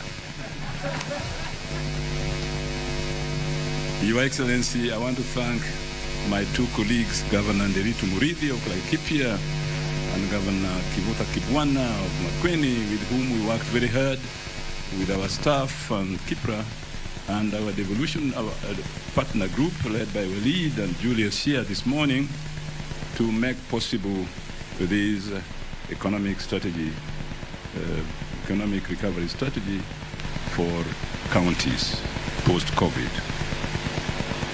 The outbreak of COVID-19 is an eye-opener on our levels of preparedness for pandemics and calamities that may threaten the existence of our society.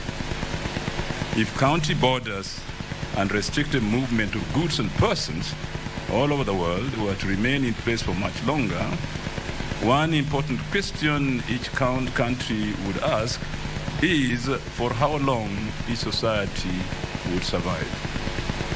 Thus, exploiting opportunities for enhanced self-reliance becomes essential for survival of societies.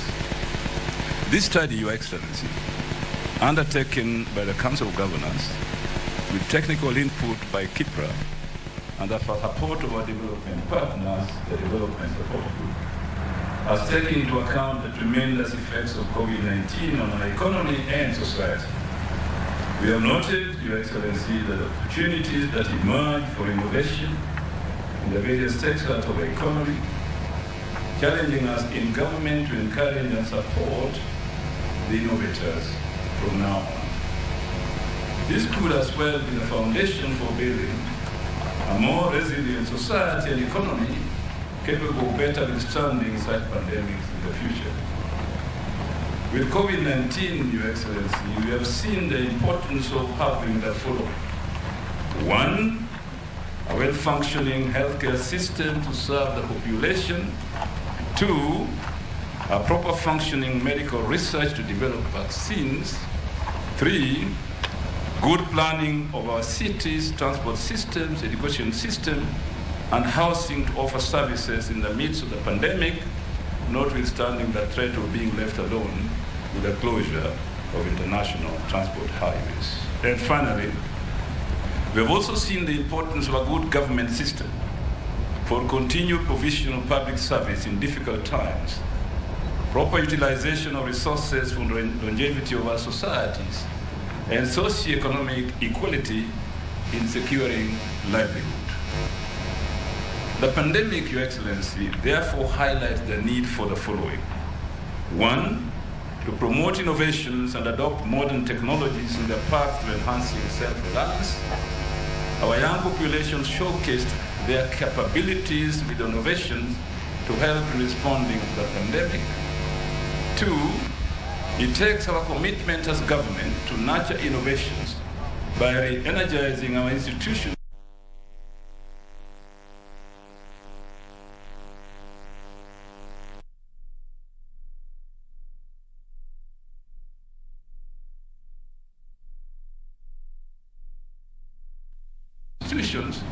to relook at the kind of innovation model that counties require in economic transformation.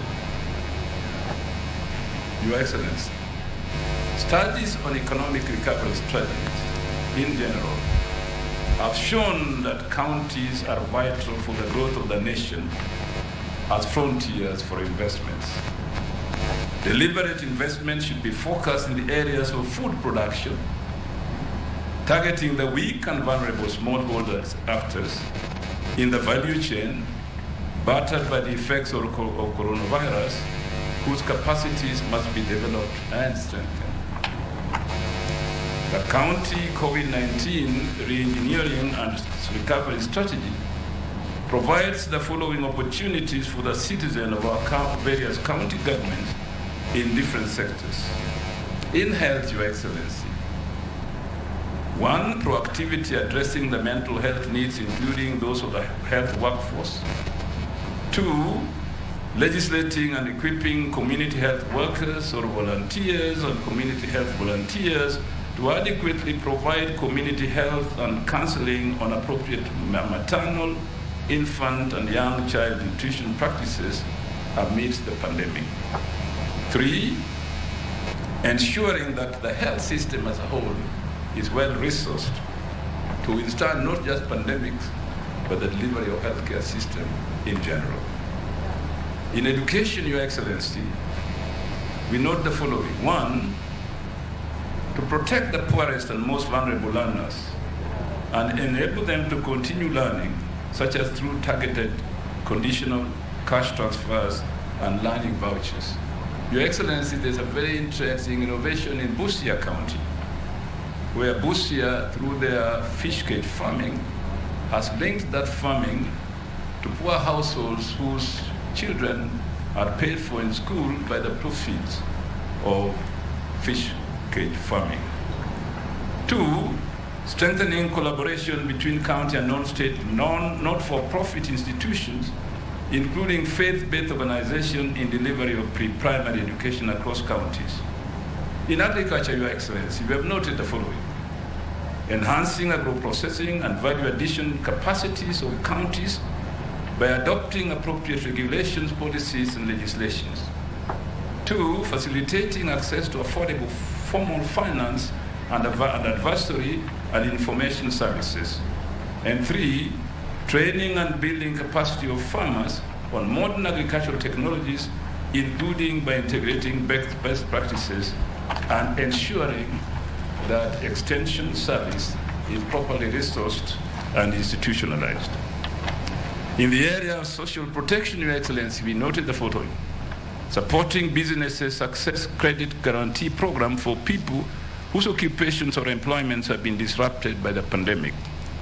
2, using the opportunity to continue efforts to review the more expansive and inclusive safety nets.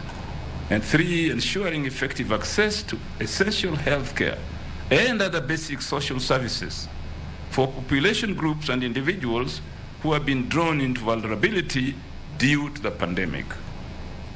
Your Excellency, in the area of gender and youth, we noted the following: the need to strengthen inclusive community outreach strategies to ensure gender-based violence messaging is localized and clear, and addresses stigma, discrimination, and other power dynamics that serve as barriers to accessing gender-based violence services and COVID-19 information among differently able persons, otherwise called in local parlance people with disabilities. And 2, designating gender-safe spaces to provide accommodation for gender-based violence survivors and create space in county referral hospital to serve as gender-based recovery centers, gender-based violence recovery centers. Your Excellency, in the area of urban development and housing, as you saw today, the example of what the CPF partners in other countries do, we noted the need to promote a national home ownership policy. This would cushion households from future shocks that impede payment of rent. 2, fast-tracking affordable housing in counties through provision of public land to improve housing conditions and improving the turnaround period for transactions for land and construction. Your Excellency, let me also note here that although the National Housing Corporation was developed at a time that model of providing housing was most appropriate, I think we need to relook at the National Housing Corporation and how it is acting now as an impediment to urban renewal in counties. Your Excellency, urban development and housing is a very important issue, and as CPF demonstrates today, pension funds will play and have to play a critical role in transforming urban renewal in our country. Your Excellency, with regard to transport, we need to develop better synergies between car, bus, rail, non-motorized transport, and between public and private transport, and select the most environmentally friendly solutions.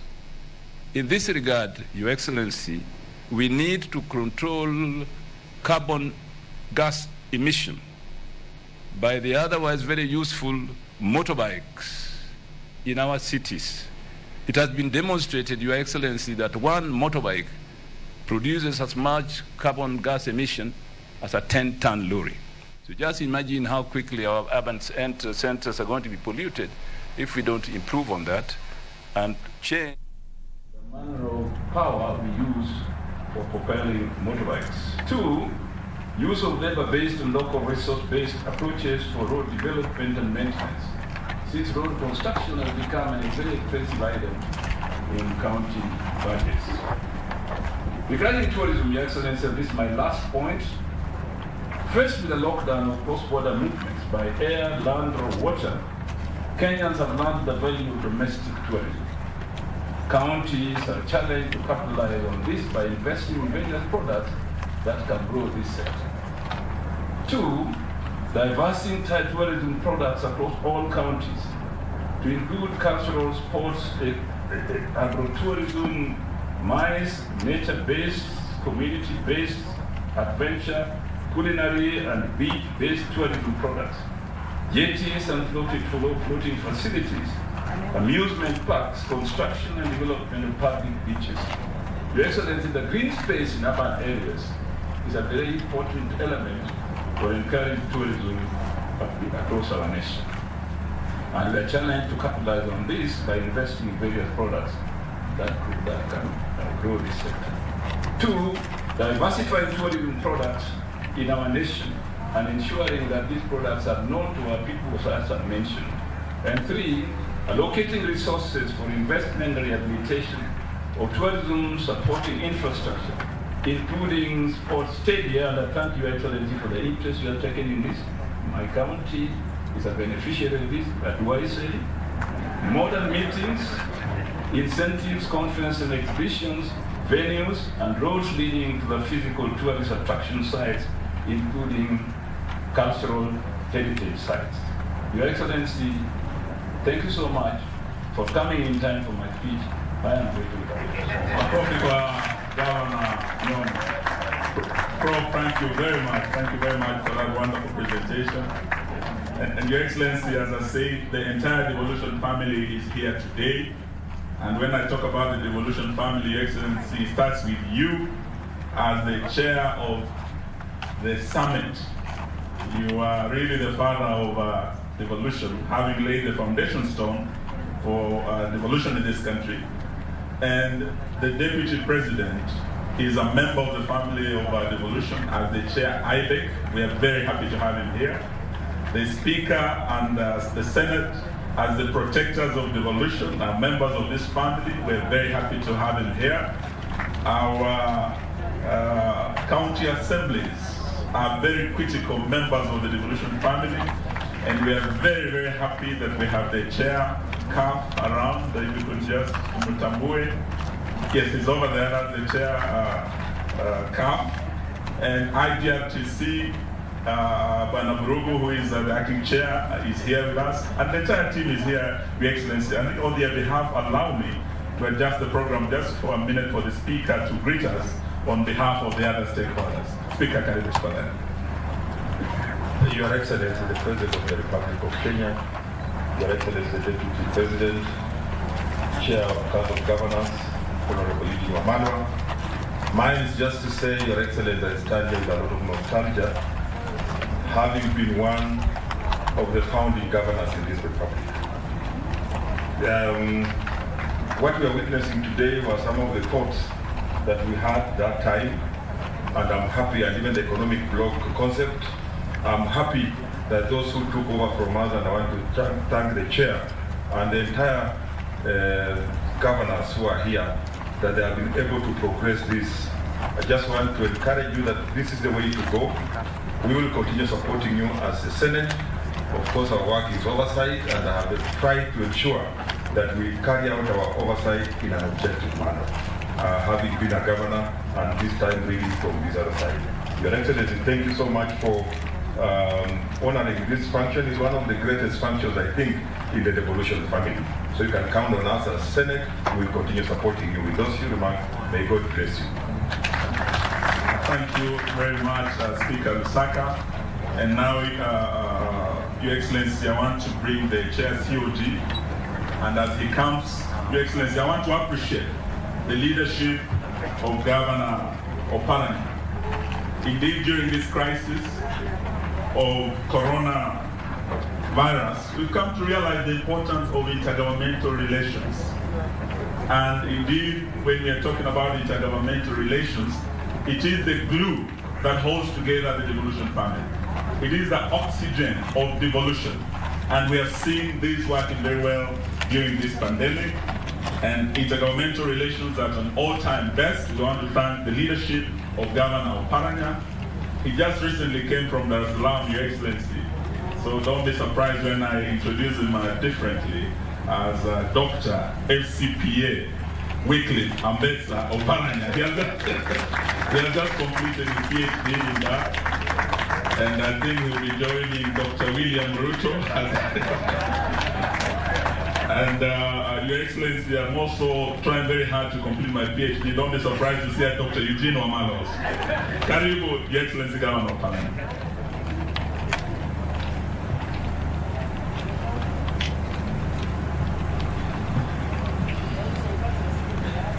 Your Excellency, Uhuru Kenyatta, the President of the Republic of Kenya, His Excellency Dr. William Ruto, Deputy President, fellow Excellency Governors present, Deputy Governors present, CS Eugene Omalwa, Permanent Secretary present, distinguished ladies and gentlemen. I don't know if it's now good morning.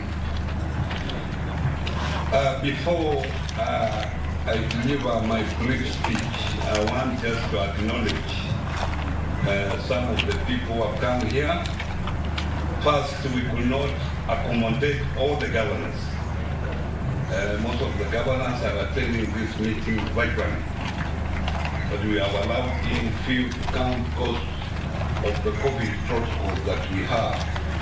So let me just first of all acknowledge the former governors who are here. Dr. Fidero, I show you around. Thank you for coming. Ambassador Dado, thank you for coming. Speaker of the Senate, Saka, the former governor. Now, deputy governors who are here, can you stand? Just those are the four deputy governors, and then the governors themselves. If you can stand. Those are the few ones who managed to come and attend this meeting. The rest are attending this meeting virtually. We have apology from Governor Nyoro, the governor of Kiambu. He lost his brother. The burial is today, so he will not be with us. Ladies and gentlemen, on behalf of the Council of Governors, I take this opportunity to express our gratitude to His Excellency the President for gracing this occasion of groundbreaking ceremony of G47 Ugatuzi Tower. The G is just for governance, 47 governance. And launch the county COVID-19 socio-economic re-engineering and recovery strategy. Since devolution, it has been our desire to enhance coordination of county government's activities under one roof. Today marks the beginning of the actualization to fulfill this desire by groundbreaking a magnificent devolution headquarters, which will have 50 floors to accommodate county governance offices, county satellite offices, county assembly forum offices, and the Ministry of Devolution and its related state agencies, such as IGR, RTC, CRA, and Controller of Budget, among others. The central icon feature of this tower is the Devolution Museum, which, with your permission, Your Excellency, the governors has proposed to name it Uhuru Kenyatta Devolution Museum. This is to signify your commitment to devolution during your tenure as the President. Your Excellency, we humbly request for your involvement of your office in designing the museum to capture the devolution journey from the national to county perspective. In light of this, the Council of Governors proposes establishment of a joint coordination team involving the Council and the Office of the President. The Ugatuzi Towers does not in any way promote movement of service from the grassroots, but rather it seeks to provide an opportunity for quick national consultation, vertically and horizontally. We laud the county pension fund for partnering with the council to finance this project. Your Excellency, ladies and gentlemen, the county governments have also come up with a county COVID-19 social, economic, engineering and recovery strategy, and I think Professor Anyang'o has taken us through, that will support the economies of counties to bounce back from impact of the COVID-19. The strategy encompasses 5 pillars. 1, boosting private sector. 2nd, enhancing ICT. 3rd, human resource development. 4th, policy and legislative reforms. And lastly, disaster preparedness. The strategy will be implemented in 3 consecutive financial years, ending with 2022-2023. Cumulatively, the strategy will require a total budget of 132 billion Kenya shillings towards the recovery of county government economies. Part of the financing of this strategy will be appropriated from the county government's budget and complemented through joint resources, mobilization with national government and development partners. This strategy is a living document that has been integrated in the review of county integrated development plan of all counties and annual development plans. It has also informed the ongoing process of supplementary budgets for the financial year 2020-2021. In implementing this strategy, we are optimistic that we shall be able to revive considerable number of businesses that have since collapsed during this pandemic. Further, through these strategies, we are hopeful to have a robust recovery that will propel job creation and offer some gainful life for the citizens. Thank you and God bless you. Your Excellency, thank you very much for giving us that opportunity to hear from the chair. And we'll have a short video presentation before I invite His Excellency the Deputy President to address and invite you, Excellency. Thank you.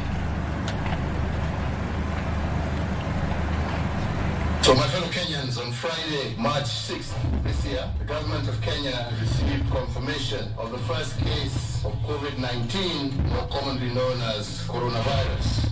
The Council of Governors, during its brief to the public, highlighted some of the efforts that county governments have put in place to address the issue of COVID-19. Now, the counties too would like to raise domestic revenue to finance their development.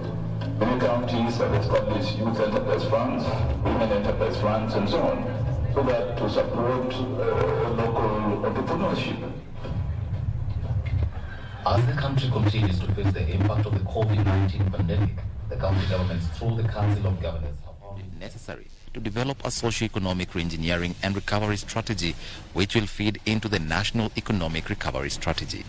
This strategy provides guidance to the counties to bounce back from the effect of COVID-19 to recover and build a more resilient and sustainable economy.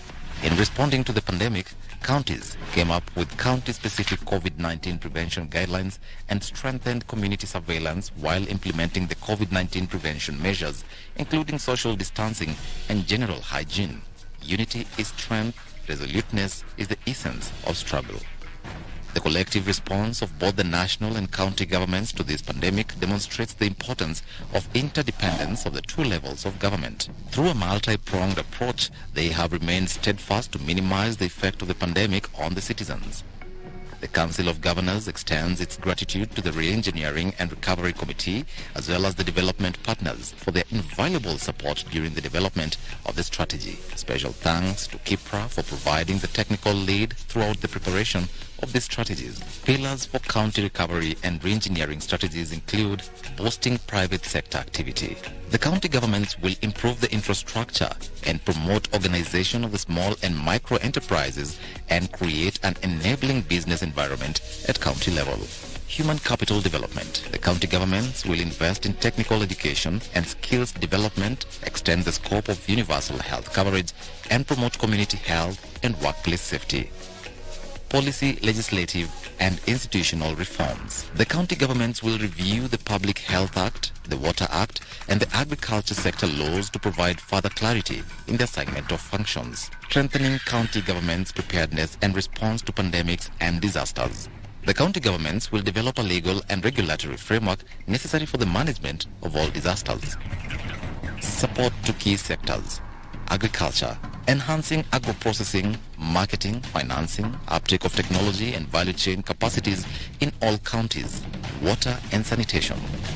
Promote the importance of hand washing, expand, rehabilitate and reticulate the water infrastructure and embrace appropriate waste management technologies. Tourism. Diversify tourism products, enhance domestic tourism, and develop county-specific tourism information and data centers. Health. Proactively address the mental health needs, including those of the health workforce, and mainstream the role of community health volunteers within the healthcare system. Education.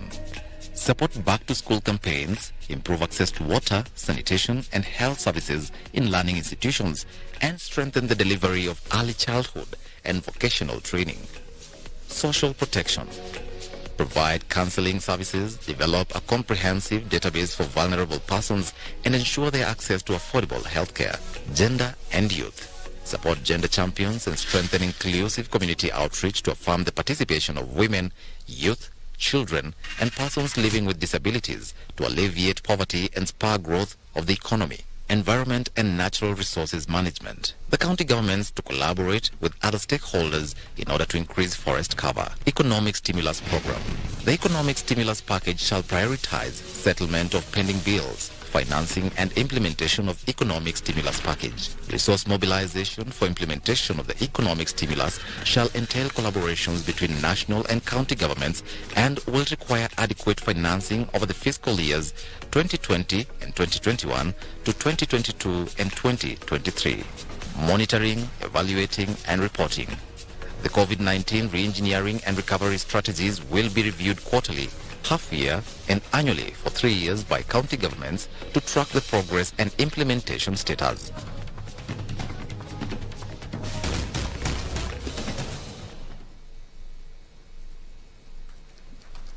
Makofi jamani, that was a wonderful video presentation.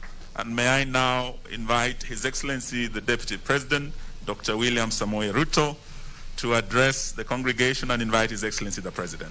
Please.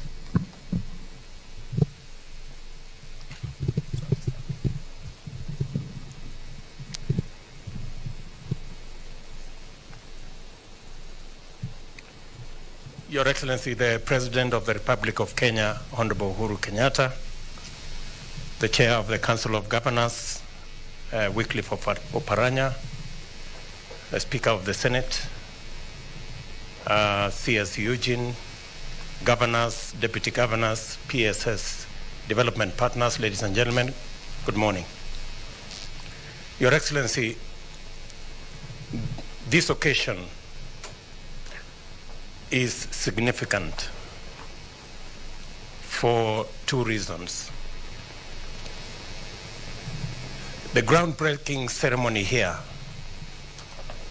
will give the devolution family a building that will consolidate all the players that are involved in devolution in one building, thereby enhancing their efficiency and efficacy. And I want to thank the Council of Governors for believing in our professionals. Ordinarily, the Council of Governors would have tried to look for a plot somewhere to buy and then to struggle to build. But instead, they have chosen the right path. They have allowed professionals to build the building for them, and they can buy and continue with the management of our devolution units around the country. Your Excellency, this is significant because in this building there will be offices for county governments, there will be liaison officers of the Treasury, there will be liaison officers of the ministries concerned, and it will make it, including KRA for that matter, it will make it that much more easy for devolution to succeed, and it will provide the paradigm shift that we've all been looking for a bottoms-up approach to our development than the old trickle-down. Your Excellency, the strategy that has been put together, the post-COVID re-engineering of socio-economic matters in our counties, has also tapped into the expertise of KIPRA. And I came here earlier and I listened to presenters, and the target of this strategy is to ensure that incentives, investment, programs are targeted at the grassroots, at the lowest possible units,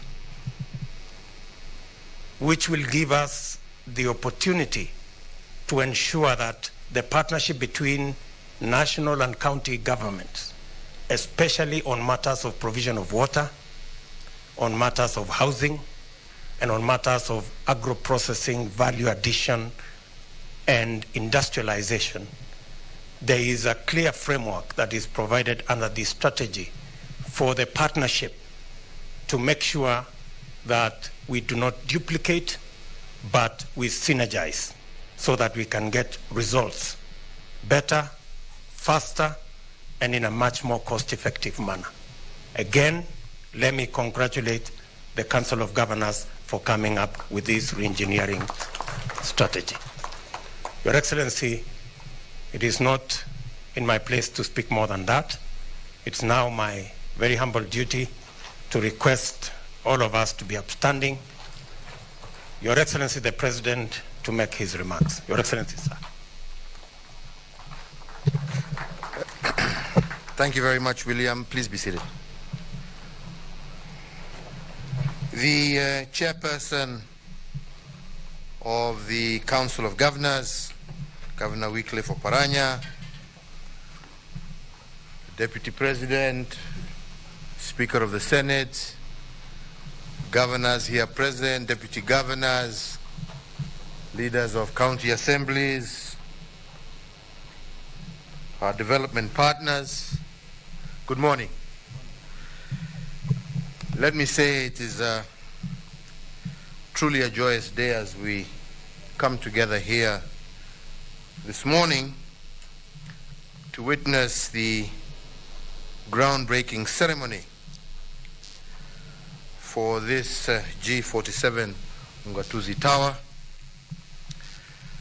I believe a further step towards cementing the devolution agenda, and also a testament to the ever-growing collaboration and strengthening of partnerships between our two tiers of government.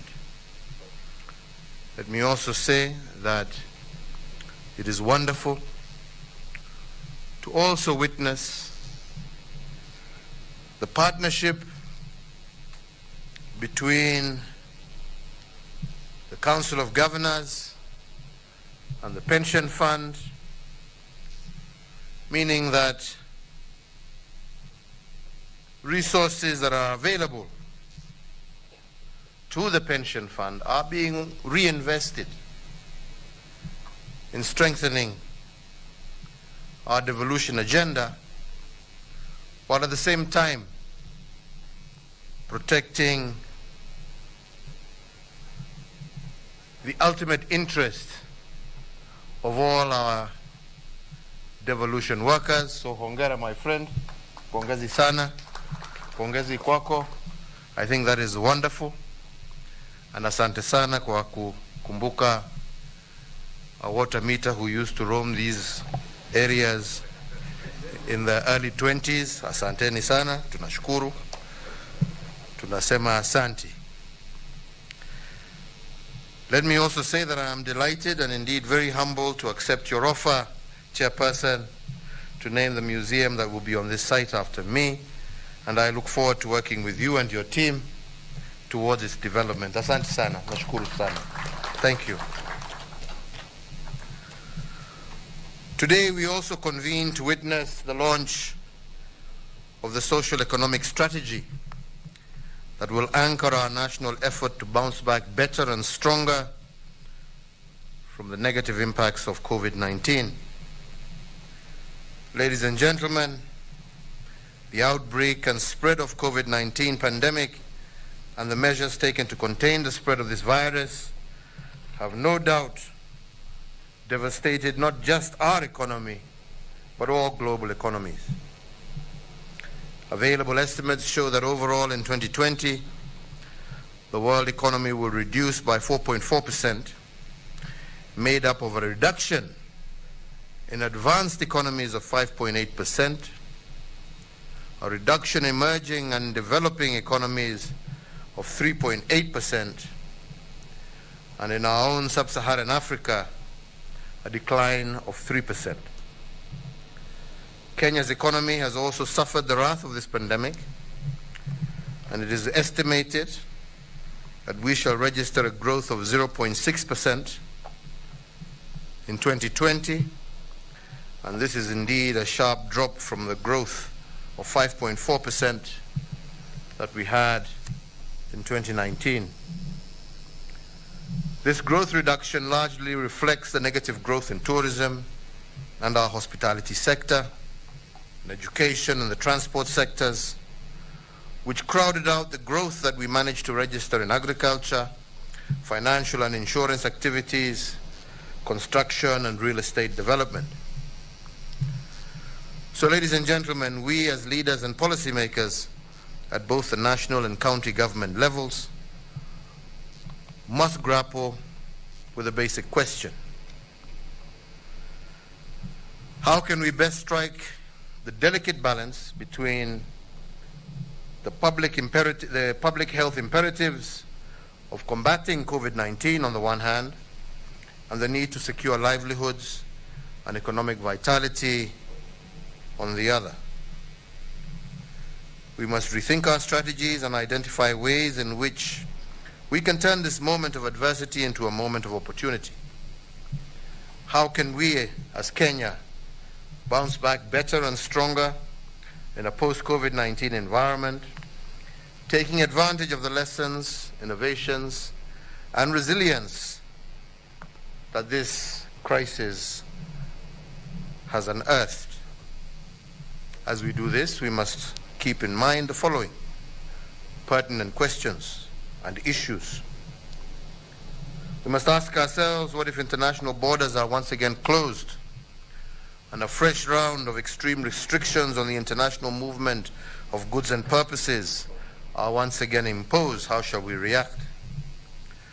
What if the current COVID-19 status quo prevails for longer than expected?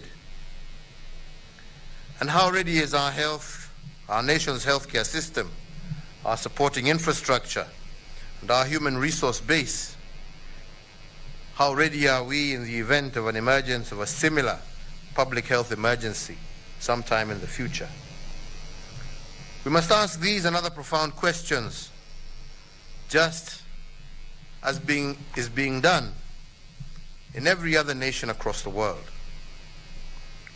The pandemic has underscored the urgent need for Kenya to revitalize our health and welfare systems, establish a more progressive, effective, agile, as well as a sustainable safety net that meets the fast-changing needs of both current and future generations and the need for closer planning and cooperation between our two tiers of government.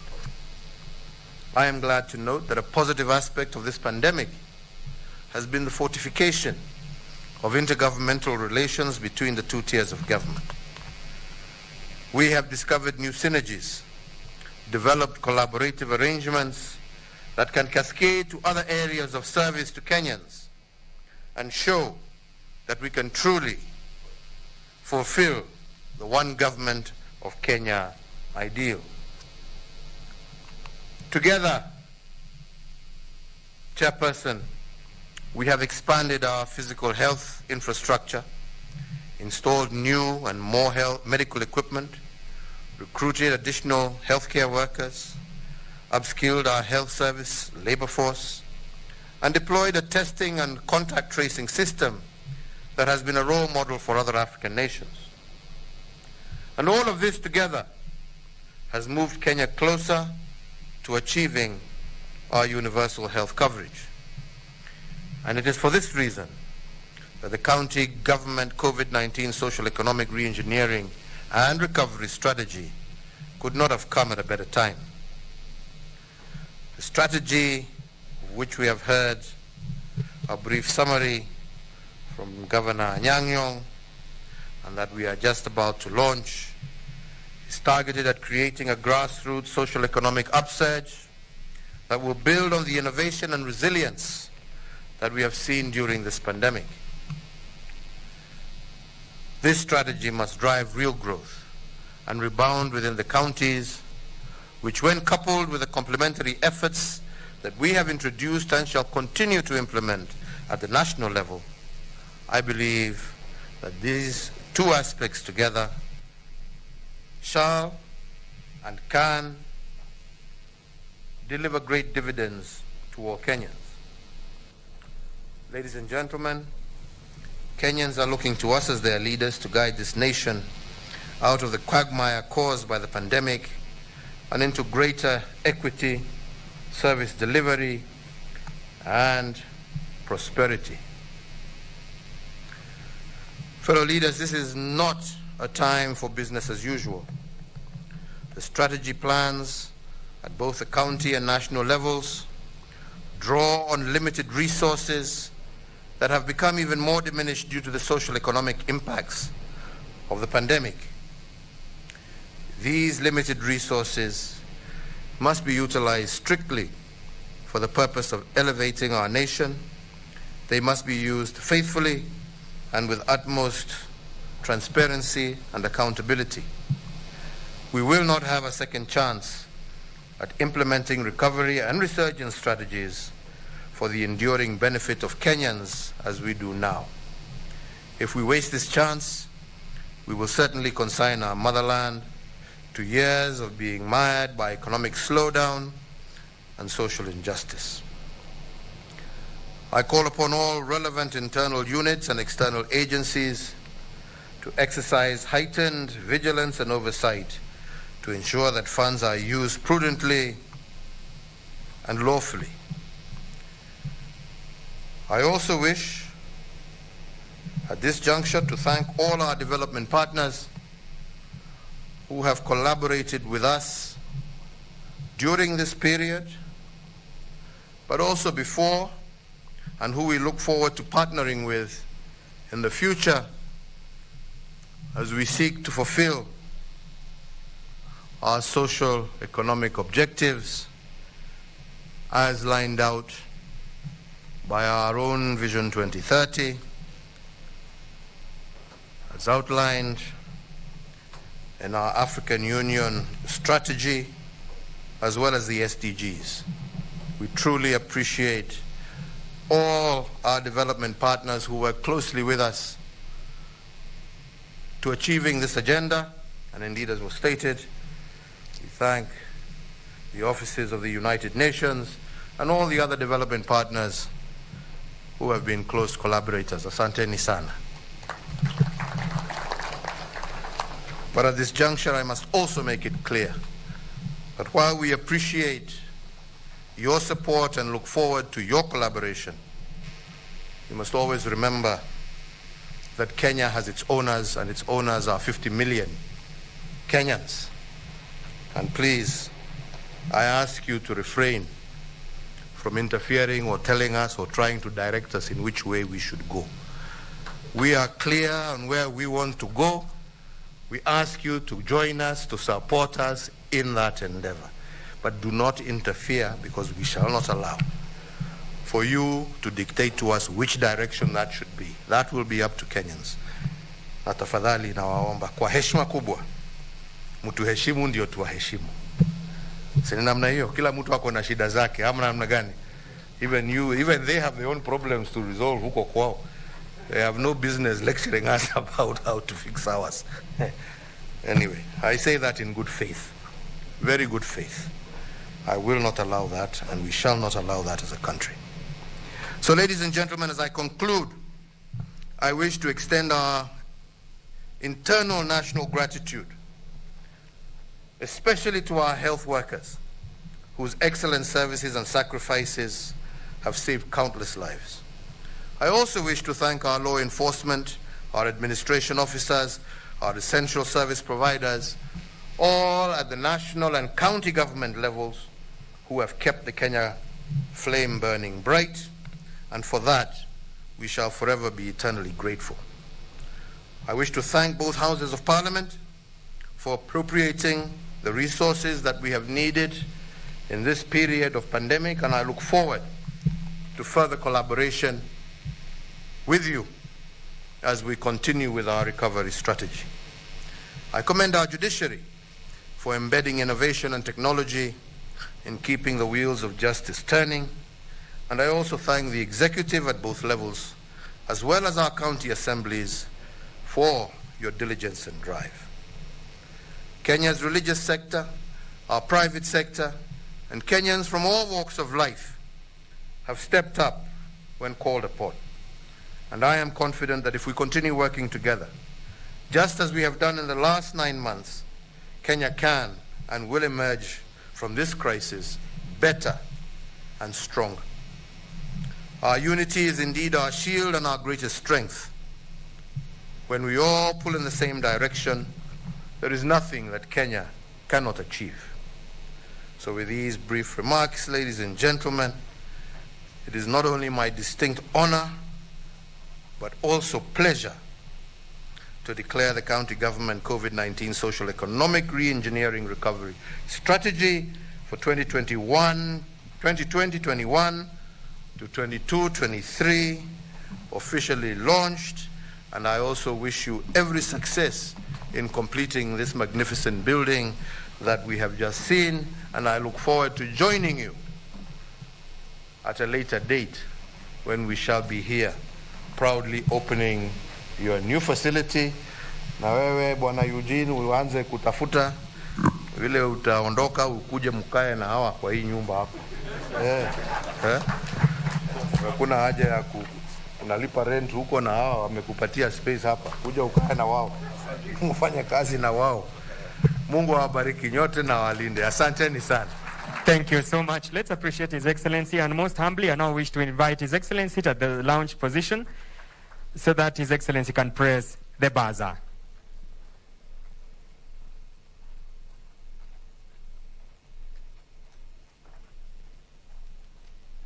It is the official launch, and the President now presses the buzzer with the Chairman, the Deputy President, and also the Speaker of the Senate. Serikali ndio hiyo. Let's appreciate them as the President presses the buzzer.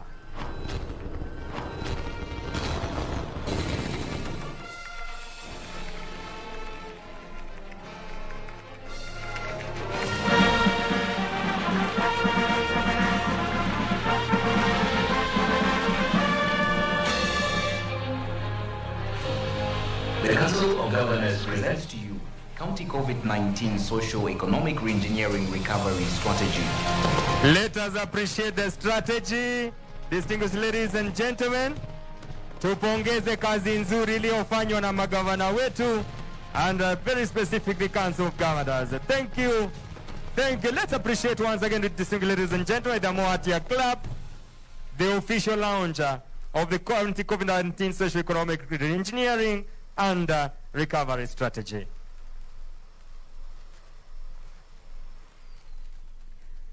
Nitaomba Mheshimiwa Rais anikubalie nimwombe atamkabidhi naibu wa rais kopi moja. Nitaomba my colleague Mercy a copy to His Excellency the President ili amkabidhi naibu wa rais. Tumpongeze kwa makofi tafadhali. Nitaomba amkabidhi mwenyekiti the COG chair. Asante sana. Nitaomba amkabidhi the co-chair, the vice chair, Honorable Mwangi Wairia kutoka Murang'a, kindly. Thank you, Governor. Asante. The chairman of the committee, Professor Anyang' Nyong'o. Mheshimiwa Nderito Moreithi. Na kwa niaba ya Gender Balance, the Deputy Governor from Nyeri.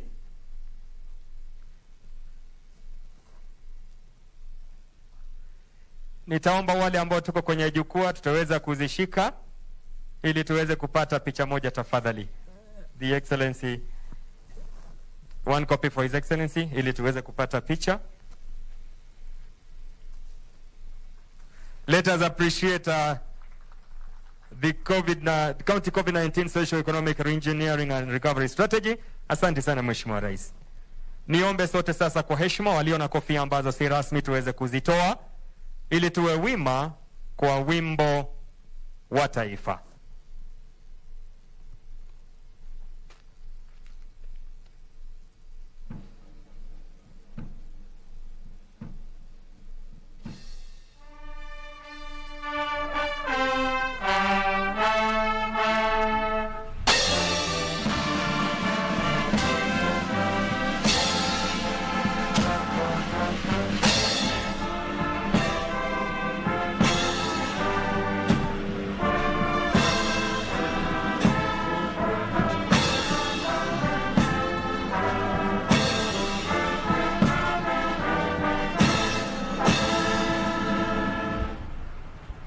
Asanteni sana. Nitaomba viongozi wote waweze kuwa watulivu tunapompa mheshimiwa nafasi ya kuondoka. Tuwe watulivu tafadhali ili tumpe mheshimiwa rais nafasi anapoondoka. Wengine wote tuwe watulivu tafadhali, tusitoke nje ili mheshimiwa rais aweze kuondoka kwa hiari yake. Asanteni sana, muwe na siku njema. All right, that is the culmination of this event that began in the morning. President Uhuru Kenyatta there just having officially launched the county COVID-19 recovery re-engineering strategy that touches on how the country will bounce back post-COVID-19. Following what has happened during this pandemic. President Uhuru Kenyatta there speaking earlier mentioned the projections that are currently being issued concerning the world economy, saying that it is projected to reduce by 20%, and Kenya is also not left out of the countries that have been affected drastically by the COVID-19 pandemic economically. President they are mentioning that this year we are going to record a lesser economic growth compared to what we recorded in the year 2019, citing sectors like the tourism and agriculture as some of the sectors that have been drastically affected by the COVID-19 pandemic. He actually just challenged the gathering today to think about some fundamental issues going forward, looking at the future, asking what if the current status of the COVID-19 pandemic persists? What will the country do? What are some of the efforts and measures that the country is currently working on to ensure that even if it goes on for longer than expected, the country will be able to manage? And also talking about how ready we are in case of a similar health crisis in the near future. Have we learned from the COVID-19 pandemic so that in case this happens again, what is it that we will do different as a country? He talked about some of the efforts that the country has put in place in managing the COVID-19 pandemic, talking about the health aspect of it and even the economic aspect of it. But going forward, His Excellency the President actually was talking about the need to look at how we can utilize the limited resources that are currently available across the counties, even in the implementation of this economic recovery strategy. He talked about the need to observe, to do this under the lawful mechanisms so that even if we go about utilizing these resources, they are not being channeled channeled or being channeled to areas that may not be prioritized. Of course, he also just talked about some of the key issues that we ought to look at as opportunities and even the good side of this pandemic, saying that what has happened in the last few months, especially during this COVID-19 pandemic, he talked about lessons that we can draw and even efforts we have put in place. Like in the health sector, he cited that there are quite a number of improvements that have been put in place that would take us closer to the realization of the universal health coverage, and of course just saying that in terms of employing more healthcare workers and improving the health infrastructure across the hospitals, this is something that we have managed to do in just a few months compared to what we would have done if, say, COVID-19 would not have struck the country. So President Uhuru Kenyatta just, sort of encouraging the nation to look at this from the two sides of the coin. It may have come with its negative side, but also it comes with lessons that we can borrow as a country. But he has really taken time to hail the country on the efforts we have put in place so far with regards to the mitigation measures on COVID-19. Now, this document that has just been launched today is going to be very pivotal in terms of how the country is going to bounce back and come back to sort of near normalcy when it comes to the economic aspect. I'll just take you through some of the key pillars of the county COVID-19 recovery re-engineering strategy that touch on issues to do with boosting private sector activity, strengthening ICT capacity, human capital development, policy, legislative and institutional reforms, among other key pillars that are informing what the country needs to be able to recover courtesy of the challenges that we have experienced during the COVID-19 pandemic. Now, that is what we have been doing here since morning, and we really appreciate you creating time to catch this live broadcast. My name is Safina Ching Oma on behalf of the entire team that has been doing this for you. Thank you so much once again. And now we hand you over back to the broadcasting house.